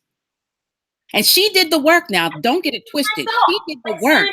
I had to go through the stuff that I teach in the pink pill. I physically went through and actively did myself and came out on the other end of it. Yes. In so many levels, not just business, but socially, at home, my goals, financially. It is a new paradigm for me. And it's beautiful. And everybody is benefiting from it. They can't feed. They're still trying to feed. They still putting their name in videos, but it's not the same energy. They can't grab a hold. And you were able to shift that energy because you employ dark wisdom. So for all of you who are suggesting that dark wisdom is about worshiping the devil and digging up dead babies, I need y'all to have a seat. It is about studying and understanding the shadow side of life, wielding it and protecting yourself from the shadow side of others, which is just human nature. We all have a shadow side. And what I did was help Chris pull together her shadow side in enough of a concentrated force that she could protect herself. And you see the results of this. So don't tell me, I don't want to hear nothing else about how I tried to destroy Christelyn and I influenced Christelyn to hate Black people and to kill all Black babies. I did not say that, and Christelyn did not say that. Chris, before we close out, can I actually read my Stop It post? Yeah, you sure can. And I'm going to, you read the Stop It post. Really quickly, somebody asked if pink pill covers speech and grammar. It absolutely does. Yes. Etiquette. I mean, they're in there. We're in that group every day. I mean, I'm not very, very active, but I'm a mod in the group. So, I see what's going on, and people are asking. It's not about, the pink pill is not about getting a white man. The pink pill is about cultivating the best version of yourself. There are women in the group who are already married. There are women in the group who are married to Black men. There are women in the group. There are even, I think, a couple of lesbians in the group. It's not about. I mean, there's women who are married to billionaires. They secured their bags and they're, sharing their information. There are women who are on the come up, who are learning. It's so many different right now too. Kendall, I don't think you know this, but we're working on binding some of the gold posts in the pink pill. So we're going to put together a handbook with all of the sage wisdom for an even more deeper user experience. So like, this is a true sorority, what's happening here. Like, this is not backbitey, elitist, classist, colorist. No, this is a true sisterhood of us all together trying to win. Right. Yeah, Kendall, go read that, and I'm gonna put it on your on the blank screen because I gotta go to the bathroom. So okay. Go ahead. You now have control of this live, Kendall. So So I'm going to read this because so for all of you who are running around the four corners of the internet claiming that I told Black women to kill their underage children and to do all this stuff, I'm going to read to you what I said. And hopefully you will catch the spirit of what I said. Okay? I'm going to read it to you right now. I got to pull it up. All right. The post is called Stop It. I'm going to present an answer to a quandary that seems to have Black women stumped. As I watch in awe as Black women go at each other in desperate search for answers to the challenges of Black motherhood, mate selection, Black fatherlessness, a 40% out of wedlock birth rate, and the burden of being held responsible for it all, I am called to wonder how come so few Black women have considered the obvious. Rather than sit and argue over finding solutions for what ails us in our communities, how come so few Black women have simply said, enough is enough? Why is it that the answer is sitting right in front of our faces, yet receives almost no consideration from the average Black woman? Well, since common sense ain't common, and most Black women seem to suspend all rational thinking when it comes to certain topics, I'm going to spell out to you the solutions I believe will help Black women. And no, it won't take another 200 years to do so. Just stop it. Stop what, you ask? First, stop dealing with Black males. At all. I mean, at all. No sex, no dating, no romance, nothing. Stop doing hard target searches to find a good Black man. Do what Black men keep telling you to do and stop choosing wrong and start choosing not at all. Raise your sons if you have any, but discontinue all romantic aspirations with Black males altogether. Do not vet them with 90-day rules. Do not audition to be a wife for them. Do not cook, clean, or support them in any way. Stop fucking them and entertaining their advances. Do not engage them in any romantic/sexual manner at all. Just stop it. That way, you don't ever have to worry about choosing the wrong one, and you can finally give these dudes what they want. Since Black men want to put all of the responsibility on you, listen to them and start being responsible. Simply eliminate them from your mating/dating pool, and you cure all that ails you in one fell swoop. You can't choose wrong from a dating pool you never choose from. Stop it. Second, stop birthing Black males. I mean, at all. No Black male babies. Stop believing that your womb will produce a different type of Black man than the majority out there. Stop pouring your love, time, energy, and attention, sacrificing your personal dreams and goals for them. Stop allowing them entry into this plane of existence at all. Make sex-selective abortion standard operating procedure. It can be done. Girl children have been aborted and killed for thousands of years and continue to this day. Stop having Black male children and stop reproducing his image. Stop allowing him to use your body as the vessel through which he gets here, and stop letting him dishonor that gift by then turning around and blaming you for what's wrong with the world. Simply stop birthing him, and that way you cannot be blamed for how you raise him, who you chose to father him, and how the Black community/race turns out as a result. He thinks he is the prize, that he is the God of the Black community, the first cause. Show him who his true God is. Deny him access to your womb and access to this earthly plane, and in 5 years, you will see a completely different Black man, a completely different Black race. See the movie Children of Men to understand. When the women no longer reproduce you, you become an entirely different creature. Show them the power you have, and they will be humbled in your presence. Force them to respect you, and all that other mess they talk will dissipate instantly. Stop it. Lastly, stop supporting Black males. I mean, at all. Stop rallying and protesting, defending, and bailing them out. Your brother goes to jail, bon voyage. Your son acts a fool, chuck up the deuces. Your deadbeat father wants to reconcile, ignore his calls or change the number.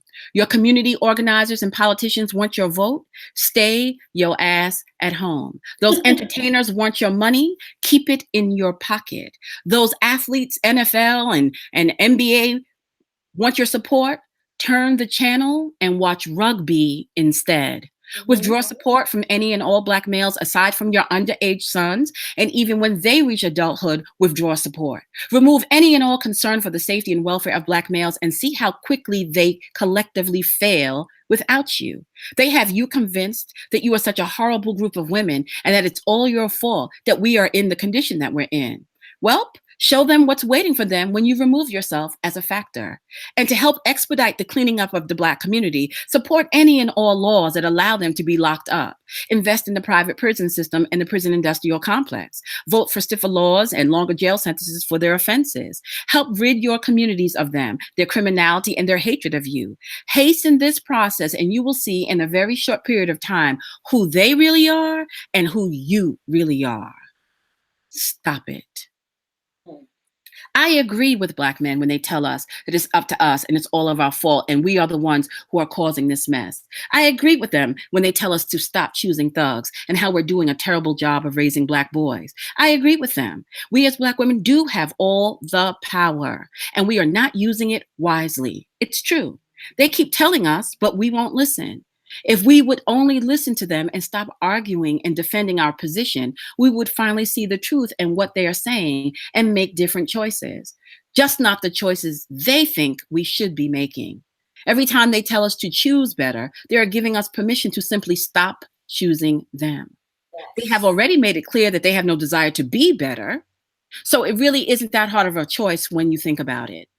All attempts to get them to accept any accountability is deflected back onto us. Every time they blame us for raising them wrong, they are giving us permission to make the hard choice to simply stop raising them at all.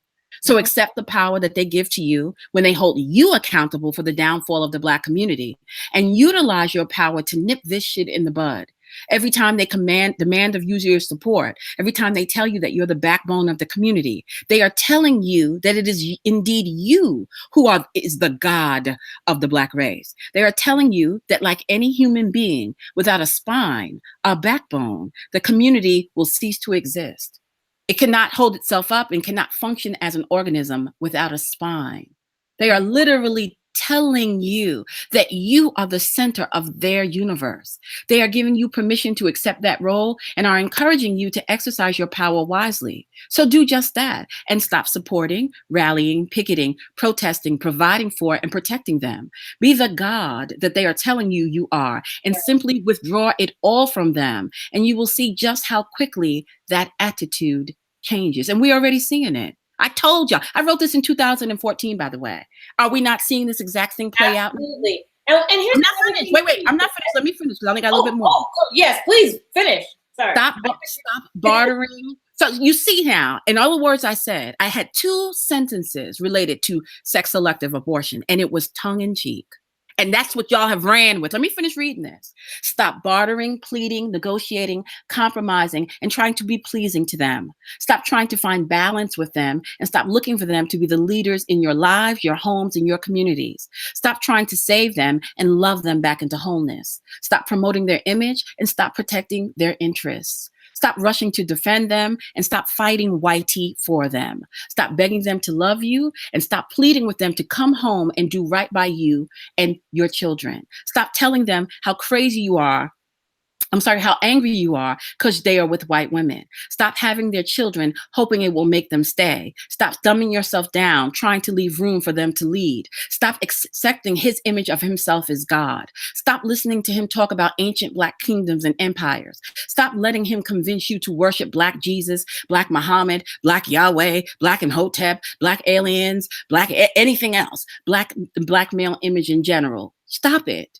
Stop allowing him to slut shame you and place double standards on you. Stop promoting his Madonna whore ideology. Stop identifying with his struggle and marginalization in society. Stop letting him sleep on your couch after dropping out of school. Move into your house so there'll be a man there for the kids. Giving him your car when you go to work. Giving him money to look for a job. Giving him sex so he will stick around. Having his children so you will feel like life has some meaning. Bailing him out of jail or filling up his commissary. Protesting and rallying when something happens to him, fighting against unjust laws that seek to hem him up, raising your son's children when he refuses to, being his ride or die chick, promoting him as the sexiest, most virile man on the planet, and proving to him that these hoes are indeed loyal.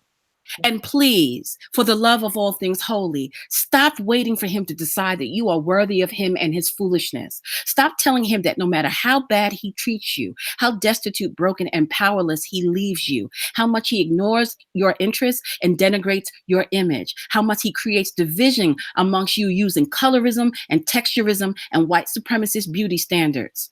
How much he gives you herpes and AIDS and kicks your ass and abuses and neglects your babies. How much he violates your body and sexually abuses you, how much he turns your communities into dens of iniquity and creates living environments that are unsafe and full of despair, how much he uses you until he can trade you in for a lighter, brighter model, how much he abandons you and the community as soon as he gets a little success, that you will always love the Black man and you will never abandon the Black community. Stop it. By doing this, you have literally created the monster that is killing you, your children, the Black community, the Black race, and himself. Your undying devotion and unconditional love for him will not make him love you back. It only makes him hate you more because the price for your loyalty is so cheap that you become wretched in his eyes. He sees no value in you because only a woman who sees no value in herself would love a man no matter what he does to her and her children. Let me say this again. Yes. It makes him hate you more because the price of your loyalty is so cheap that you become wretched in his eyes. He sees no value in you because only a woman who sees no value in herself would love a man no matter what he does to her or her babies. Remember the babies y'all say I hate so much? Yeah, those babies. He hates you because you love him in his wretchedness. He feels contempt for you because you accept him on terms that no other man is accepted. You emasculate him by not requiring of him what other men must produce in order to qualify as men. You think you are helping him with this mess. What you are really doing is giving him reason to hate you and himself even more. And that's why the moment he gets the chance, he takes all that he has to other races of women who historically have demanded more from their men in exchange for their loyalty and love. He uses you as the come up and then goes to her to prove himself approved. The reason why Black males are so damn cocky, disrespectful, and apathetic is because Black women allow it. And the reason why we allow it is because we birthed them. And we don't want to admit that we are the source of such an inferior form of human who will denigrate his own mama and elevate every other woman but her. Our holding on is not because of him. Our holding on is because we cannot or will not admit to ourselves that we have not been woman enough to birth a male who will not turn on us the first chance he gets. It is not his image we are seeking to redeem through our loyalty. It is ours. And we need to come clean about this if we ever are to make it out of the situation we find ourselves in. Black men will always tell you, a man will only do what you allow him to do. And he is right. He just doesn't expect you to realize what that truly means and what that could mean for him if you ever figured this shit out. Black women do have all of the power if we would just be woman enough to use it. Only a compromised woman allows what she births to devour her. Let me say this again. Only a compromised woman allows what she births to devour her. A crafty woman cuts off his access to her, thereby redirecting energy. A woman who stands in her power would shut this bitch down in an instant. It is time that Black women show the Black community who we really are by making it clear that it is nothing without us. A few strategic choices on our part and all of this shit that Black people are constantly arguing about, all of the blame that they're laying in your life, all of the accusations of your wrongdoing will get straightened out with a quickness. A few hard choices on the front end and all of these factions who talk all of this smart mouth shit on the back end about you, your mothering, your womanhood, your beauty, your value, your worth, and your womb will be humbled at your feet. No nation rises higher than its woman. And when the woman recognizes her power, her nation has but two choices. Respect it, put some respect on her name, or die the fuck out. They think your ass is bitter now. Show them what bitter really looks like. It really is quite simple when you think about it. Black women need to be the cutthroat bitches of the old matriarchal days, and this shit would right itself in 5 years. Black men will straighten up quickly or they will simply disappear. They have no respect for you because you have no respect for yourself. You have no respect for yourself, so you have no respect for your womb. They have no respect for your womb because their access to it is a foregone conclusion. Shut that shit down and you will see what you are really made of. Stop it. It really is just that simple. How people have taken that and turned and reduced it to Brooklyn Blue saying that you should go in the room right now and drown your 3-year-old black baby boy. I will never know. So that's either you're being willfully obtuse or you're intellectually compromised. And I'm writing for the wrong audience. Maybe I need to go write for white people. Maybe that's what I need to do. Maybe I need to go write for people who are savvy enough to be able to catch the spirit of something rather than literally interpret the parts that they don't like and use it to disparage the entire message. Maybe my problem is I'm overestimating the intellectual capacity of my own people. Maybe that's what I'm doing. Because I see these kind of writings all over the internet by white people on major publications, and the people in the comment section get what they're doing. But black people will take what I'm saying and try to be so literal. And it's like, are you telling me that you don't know, you've never been in literature class, you've never heard of poetic license? You can't tell that everything I listed of the things that you are doing, everything that I listed in this Stop It post are the things that black women are doing or saying. And I'm saying, stop doing all that stuff and see what happens. And since you're complaining about the single mother on the baby carrier in Walmart. Right. And here's the thing too. Everything, and you know, you see things deeply the way that I do too. Cutting them off, refusing to birth them, refusing to give them any more nutrients, give them what the life's blood for them for them to survive is a metaphor. Do you understand that it is not the literal? She's saying, oh, you know, go out and, you know, spill, you know, black male baby blood. Oh my God. Cut off the blood supply, the nurture, the vessel that nurtures this this entity who is not doing you right. Cut off the nutrients, and then that dies off. It withers. I don't understand why they pretending to be so obtuse, pretending like I wasn't clear in what I was saying. And so, like I said, you either intellectually and cognitively compromised and maybe have some brain damage, or you're being willfully obtuse. Exactly. Cut off. It was a metaphor for cutting off the milk supply, cutting off suturing off the vein, because you're the ones who stay complaining about them. The umbilical cord, the lifeblood of all of it. Because while the you know, sex selection stuff was in there, the main thing that you were saying was cut off the supply. Yes. Abort the supply. Abort mission. Since you're complaining. Abort the mission. Cut it off. And I don't understand. Here is the deal. Black women have an exorbitant amount of, disproportionate amount of abortions in this country every year. And, you know, a lot. And we have abortions for a myriad of reasons. So I don't understand where we're clutching our pearls about the idea of sex selective abortion when we're having abortions for any other reason. And it's fake outrage. It goes back to the holding of the mirror. You know, we want to believe a lie, and we want everyone else to believe the lie. And if they don't believe it, we're actually offended, and we demand they apologize for not co-signing the lie.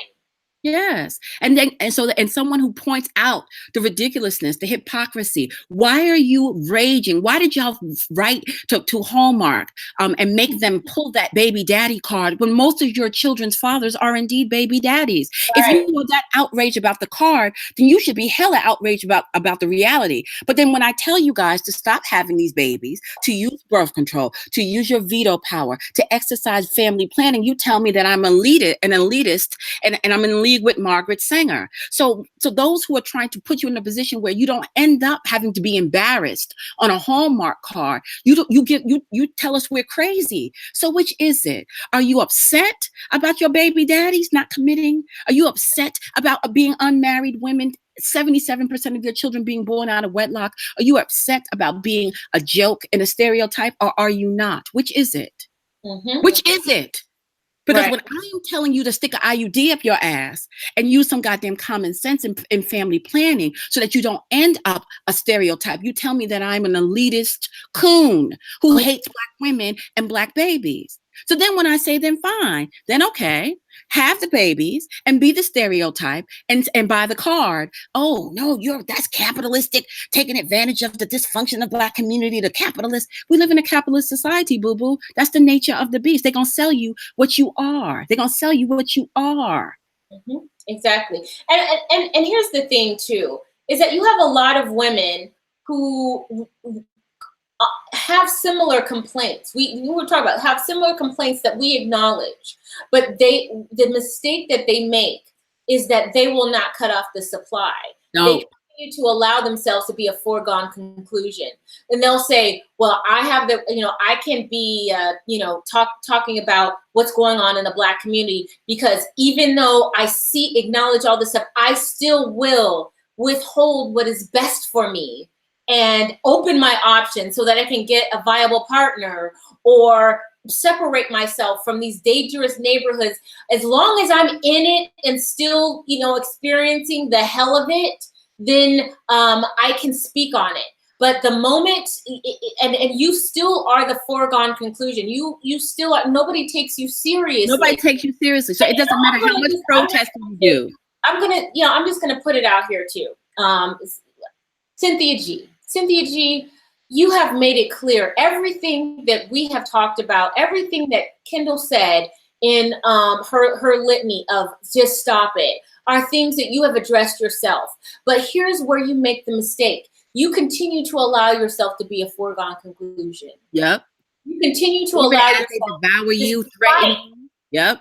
Yeah, despite the abuse, despite you reading Is Marriage for White People and questioning everything and people seeing all of this and seeing you go through this, you still allow yourself to be a foregone conclusion because you said, well, despite all of that, I still will never leave. So why would anybody be motivated? Right. To take you seriously? Why would a community even be motivated to follow you in any real way?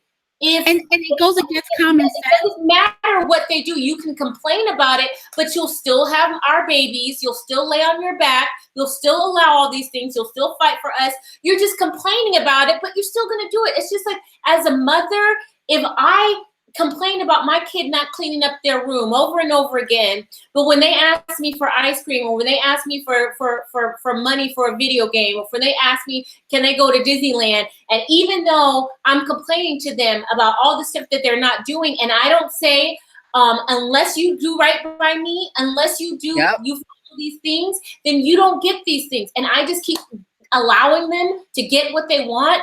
All they're just saying is like, okay, I will endure her, but in the end, I'm gonna get what I want anyway.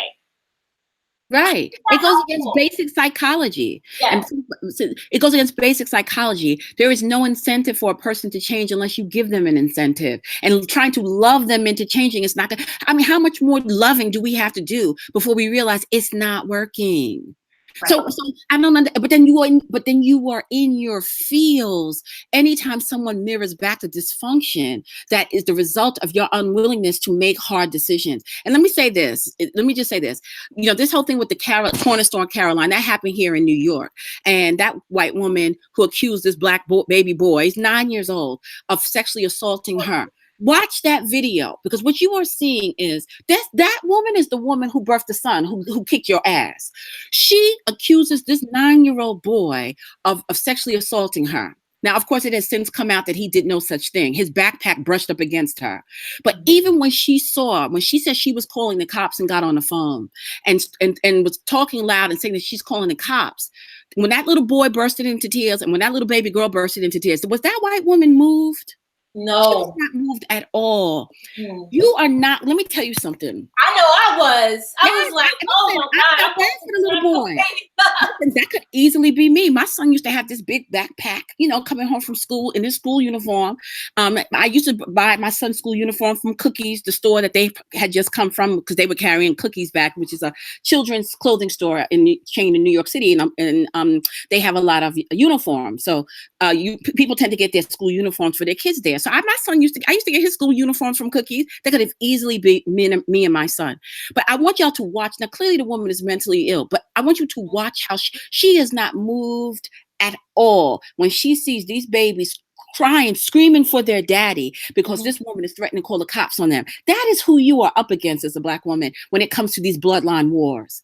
So if you think that you are going to win by playing nice and being noble and moral and doing what you think is the right thing to do, when you are up against other matriarchs who would see your children thrown to alligators, Right.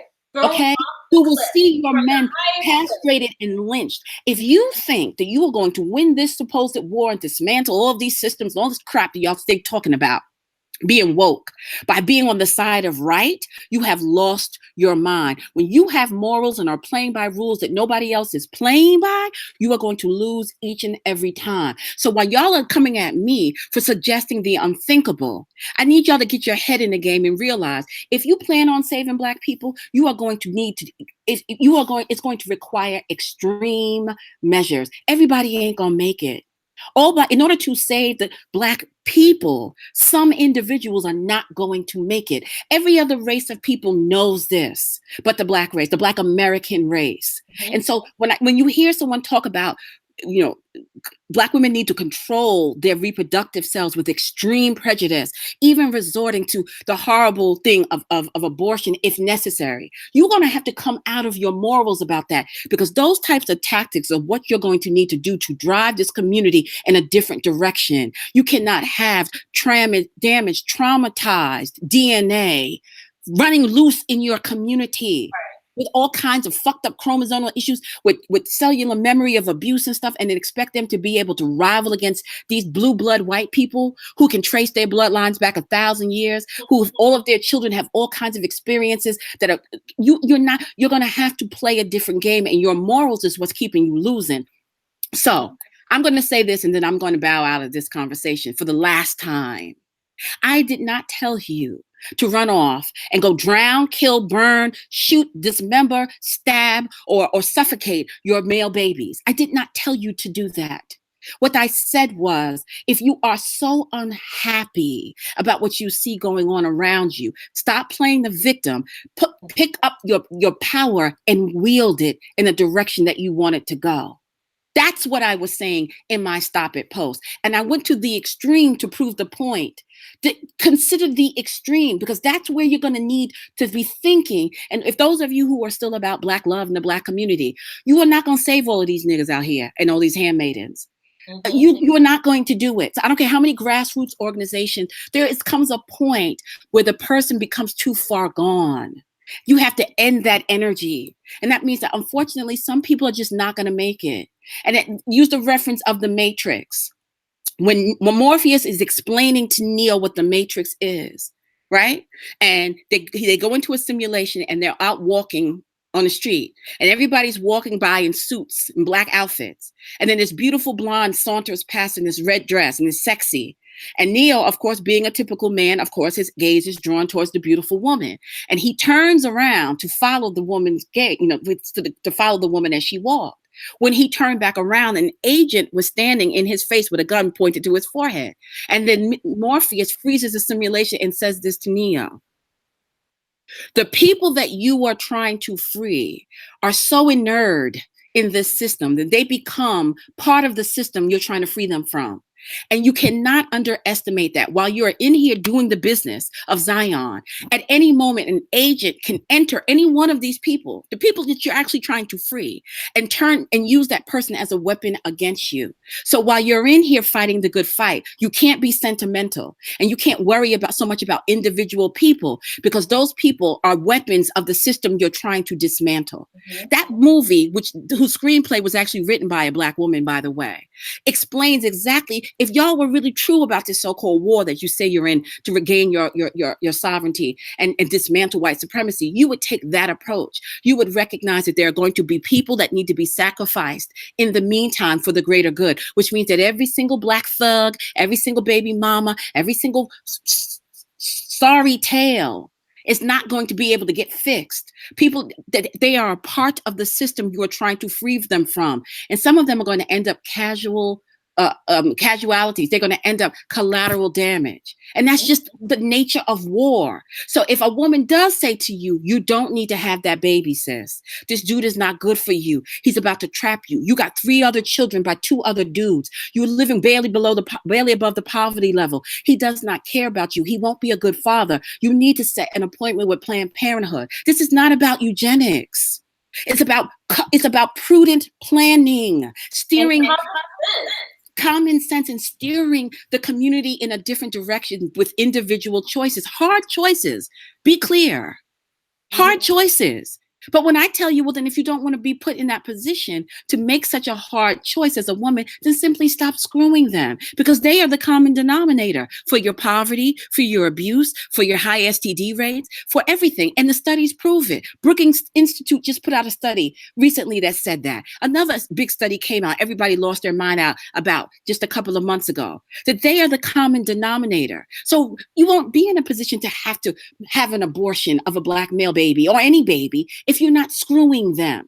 So when I tell you, first, get on reliable birth control, an IUD that takes the thinking out of it. You're arguing with me about Margaret Sanger. So in essence, you don't want, as women, and this is where I agree with the dudes, y'all don't want any responsibility in any of this. You just want to sit and complain about the aftermath and then sit online and call them fuck boys and trash niggas. But when I told you stop screwing them if you can't figure out how to do so and not ending up with a tribe of powerless children, you tell me there's something wrong with me and I just hate Black men. Which is it? You won't exercise veto power. Genocide against Black people. Exactly. Yes. So in actuality, I'm going to say it now, since everybody's coming to Jesus and we've had a few people publicly admit that they were wrong. I'm going to admit one area that I realized I was wrong. So the He-Man Black woman hater, get ready. Get ready to make your responses, because you're finally going to hear it from Kendall St. Charles / Brooklyn Blue. You were right. And here is what you were right about. The Black woman, particularly the Black American woman, does not want to accept any responsibility for the role that she plays in the demise of Black people. I agree with you. They don't want to accept, and they don't want to accept the responsibility to make hard choices on the front end as the first mother, the first teacher, the first cause. They want to be the victim and do what they're doing, and then later on say, how come you didn't fix this? How come you didn't lead? And you were right. They don't want to accept any responsibility for their role in the demise of Black people. I agree with you. So I was wrong. Now, there's a lot of reasons why they don't want to accept responsibility, and a lot of it has to do with the brainwashing of the community, including Black men. But ultimately, I'm not even using that as an excuse. We are the first cause. We have the final say. Nothing happens to our people that's not happening on our watch.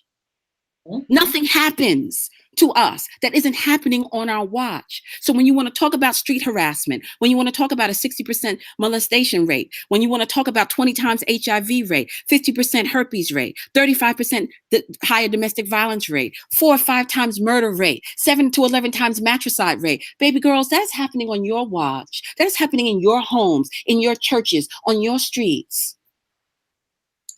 It's happening on your watch, baby girls, and y'all continuing to do all of the same things and expecting a different result, which is literally the definition of insanity. So no, my Stop It post wasn't about Black men. It was about Black women. It wasn't about hating Black babies. It was about Black wombs and the power that we have to choose. Make better choices and stop playing a goddamn victim. Stop acting like you cannot control your reproduction. You can. Stop acting like you have no veto power. You do. Stop acting like these babies are springing up out the ground and you don't have any effect on it. That's take your power back. Since y'all want to talk about how strong and powerful and how magical you are, then magically implant an IUD up your ass. How about that? Magically figure out how not to keep getting put in the same position over and over again. That's what I was saying to you. Stop It was a metaphor for taking your power back. That's what it was. It's not my fault if some of you are so intellectually compromised or so willfully obtuse that you didn't catch the gist. And so because y'all have shown me that you are really intellectually compromised, I've gone underground. And my new platform, I'm going to have a website, but my new platform is going to be behind lock and key. And you're going to have to pay me, to get access to me. Because I tried. And let me just say this. I'm going to say this, as we close out, because this is how we came in. A fellow Black woman, content producer, platform, had her apartment burned down days after threats were made against her by other Black women on social media. Now, I don't know if it has been confirmed. I don't know what happened. I haven't spoken to her. She's now trying to pull the pieces of her life together because everything in her house was burned down. But just within a week of threats being made against her by other Black women, and she showed the screen caps. I have them. Her apartment complex was burned down. It wasn't just her apartment, the next door neighbors too. This is not a game. So when y'all are saying Brooklyn Blue hides her face because she's ugly, no, I hide my face because I'm not crazy, because I know that in the end, y'all don't give a shit about me. You will use what I say and what you don't like about it to justify harming me, harming my child, harming my family, harming my interests. So no, I'm not hiding because I'm ugly and because I'm just so screwed up and fucked up. I don't want nobody to see me. I'm keeping myself. I'm trying to add a layer of anonymity to me because I have been seeing what I saw y'all do to Army McClure. I don't want that done to me. But I don't want to come home and find my house on fire because some bitch on YouTube or Facebook got mad at me. Yeah, remember she had dogs? Good God, that's like some shining stuff. Like me a fraud because I protect myself. If you ladies were smart, you will start protecting yourselves too. Because let me just tell you the truth.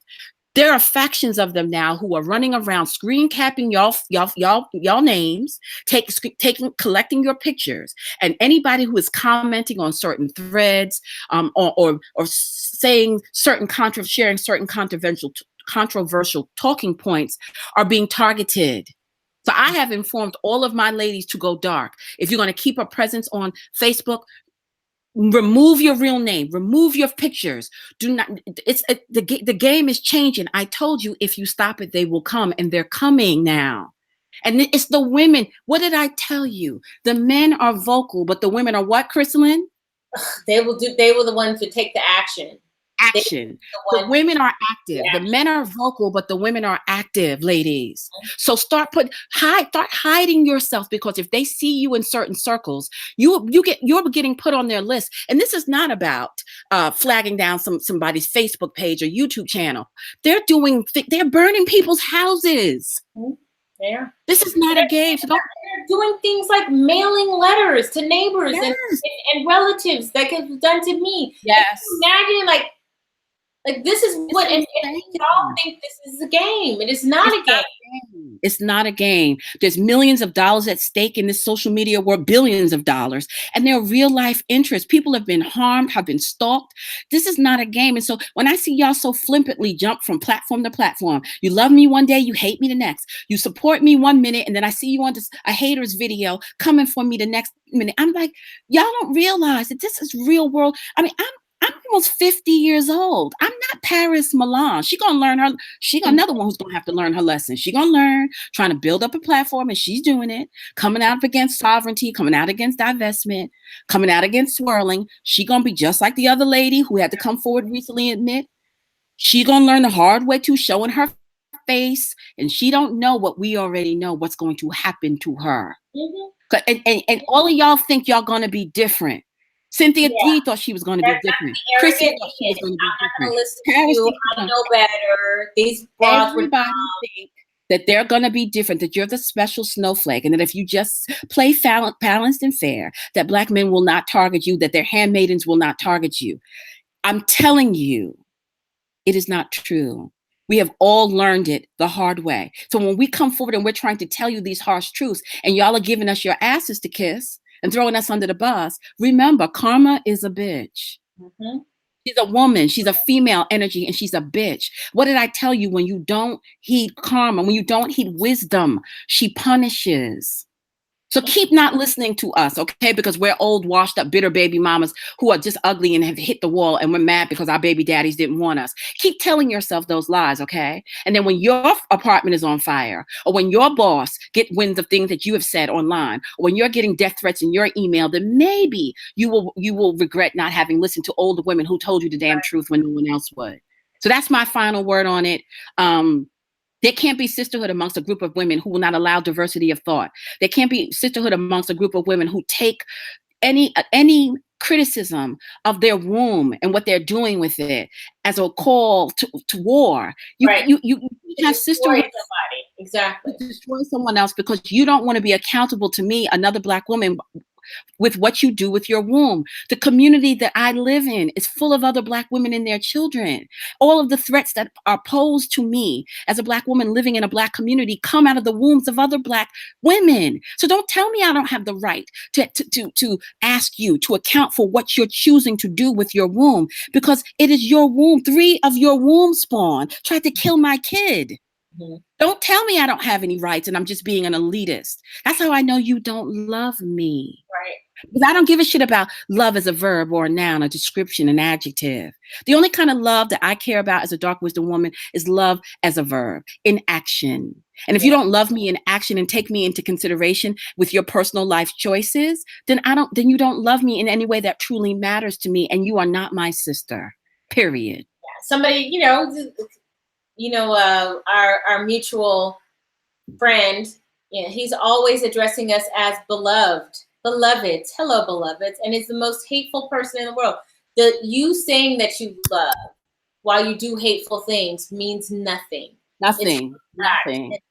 You saying that you love me and you care about Black women and babies and children but you defend birthing children that you cannot control, that you cannot provide for, that you cannot train. And you're right. And it's your right to do this. And it's your right to do this. But and I'm supposed to now sit and endure your sons and endure your daughters in the Black community to show fealty to you. That is not loving to me. I didn't birth a monster that was going to devour you in your own goddamn community, in your own streets, but you have done that to me. You have done that to my children. So no, there is no sisterhood in this. If the sisterhood does not have any accountability in it. And I've been accountable. I told you I fucked up. I told you I've gone and told my whole story. I was stupid. I was ignorant. I was arrogant. I was selfish. I told you the whole story and made myself vulnerable. People have taken the mistakes of my life and strewn them all across the internet to make me look like a clown. But I shared it with you guys because I wanted to let you know I see you. I get it. I did a lot of the same stuff too. But when you know better, you should choose better. Right. And so I want you to be as accountable as I've been willing to be with you guys. And since I can't get that back, then I've had to disappear. I told you I would. And it's unfortunate. It's unfortunate, but it is what it is. So I just wanted to clear that up. No, I did not destroy Christelyn's brand. No, I did not convince Christelyn to hate all Black male babies. No, Christelyn did not say to hate all babies. No, I'm not telling Black women to kill their children. I didn't say any of the such. I didn't say and go in there and go drown your 4-month-old because he got a phallus between his legs. I'm not an evil person. I don't like that. That's why would I say that? No, what I was saying is catch the drift of what I'm saying. Catch the spirit of the power that you wield, that you keep giving away to unworthy males, to an unworthy community. That is what I was saying. The sex-selective abortion was just, when I said it, it was taking it to its extreme. If you are that unhappy, then go use extreme measures then, boo-boo. Right, extreme prejudice. But the thing is that even after we do this, we've done, been on here for 2 hours, they'll still be do it. Who will say that, she said, Black man, baby, Yep, that's exactly what they'll do. And then you just have, at that point, you just have to be like, you get what you did. You get what you did. This is the last time I will ever address this publicly because it's ridiculous. It's ridiculous for me I've read that stop it post at least 5 or 6 times publicly on my own page, on your page, on my YouTube channel. And people are available. Yeah. And so here's the thing, like, I cannot with y'all's willful ignorance. Like, you want to believe the lie And so you just have to be content with the lie. And then you deserve everything you get. And you deserve what you get. So don't expect me to then vote for your interests. Don't expect me to care about your children. Don't expect me to care about your causes. Because what I realize is you want, it's like a child, like a teenager who wants to be able to make grown-up decisions, but then wants somebody else, the grown-up, to come and fix it when the shit blows up in their face. Y'all are grown fucking women. If you're going to argue with me about in defense against using birth control as a tool to help save Black people, to engage in family planning, if you're going to start telling me about Margaret Sanger and white supremacists and the school to prison pipeline, and demand that the larger structure fix something that you have personal control over. You may not be able to end the school to prison pipeline, but what you can do is stop birthing prisoners for it. That's what you can do. If you're going to keep arguing with me about that and saying that I'm an elitist and a classist because I tell poor women that they don't need to be having children, that they can't take care of, if that's what you're going to do, then don't turn around and say, but I expect you to vote Democrat for my interests. I expect you to vote against, I'm in a certain tax bracket. So you expect me to vote for interests that are going to make me have to pay higher interest, higher taxes for your mistakes that I told you not to have. And you told me that I was an elitist for. So no, I'm not going to do that for you then, because you don't want to be accountable to me. So why should I be responsible for you? See how that works, ladies? I think Trump is a nut job. Trump is crazy. But if Trump runs for office in 2020, will I vote for him? I will. I will vote for him. Why would I not vote for him? Because I'm supposed to care about Black people. Oh, the same Black people who just lit my apartment on fire? Black people who just inboxed me and said, beloved, I hate you, you nigger bitch, die, nigga, die? Oh, absolutely not. It doesn't work like that. One hand washes the other, boo-boo. You want me to care about your interest, then you got to care about mine. Crazy. Oh my God. So don't get mad when you see more and more Black women become conservatives, when you see more and more Black women jumping the Democratic boat, when you see more and more Black women leaning towards the right. You're not going to understand why. It's because we were the ones who were trying to tell you what you could do right now to affect change in your life that would help change the community, and you kept telling us we were crazy. So then we have no choice but to then do what we need to do to protect ourselves from you. Because you don't care if your children devour our children. You don't care if your sons street harass us or rape us or make us feel threatened. You don't care. So I have to now protect myself from you. I can't join you. I have to protect myself from you. And you made that decision. I don't want to be like that. I want to be one with my sisterin, but you won't let me, because the only way I can do so is if I agree to be the sacrifice. And I will not allow your sons to devour me. I'm not going to allow I'm not going to allow this community to devour me out of some sense of loyalty, hashtag for the culture. No, you don't care about me. And so I don't have to care about you anymore either. We can't be sisters. You can't sit at our table. Sorry. That's right. All right, guys, we're going to shut this down because I got to pick up kids and just do some other stuff. But you guys, thanks for joining us. Wow, 537. It was like 550. Kendall, whenever we do these together, there's always a ton. So isn't that interesting that everybody swear that we've damaged each other so badly, but when we come together, everybody come running to see what we have to say? Or we've completely destroyed each other's platform. But when we come together, y'all so interesting. It happens your way too. People say, I know, Kendall, I know you know what you're doing, but I just want you to be careful, like Christelyn, because, the vaccinator. Yes, they do. And I'm like, so we're so horrible for each other, but y'all can't stay away when we come together. Y'all can't look away. Y'all can't look away. We are the train wreck that y'all cannot look away from. Yeah. So thank you. Be blessed, beloveds. All right, y'all. I'm out. I will see you guys later. And here, I'm going to put Kendall's mailing list address in the comment section. I did one more time, and it's also in the description box, so you can look that up. Thanks all of the mods for taking charge. Thank you, Kendall, for coming on and setting the record straight, even though we know there are going to be some willfully obtuse and willfully ignorant folks who are going to come in and say you said what you didn't say, but we know that's coming because we just know what we're dealing with here. We know the level of intelligence that some of the people who follow us, but that is what it is. But I think that at least maybe 550 people now know the truth, and there's a chance that that can be corrected over time. We don't know, but we have to see, because we need to know, how committed are you to keep believing the lie? How committed are you? And that's really the question that you need to ask yourself.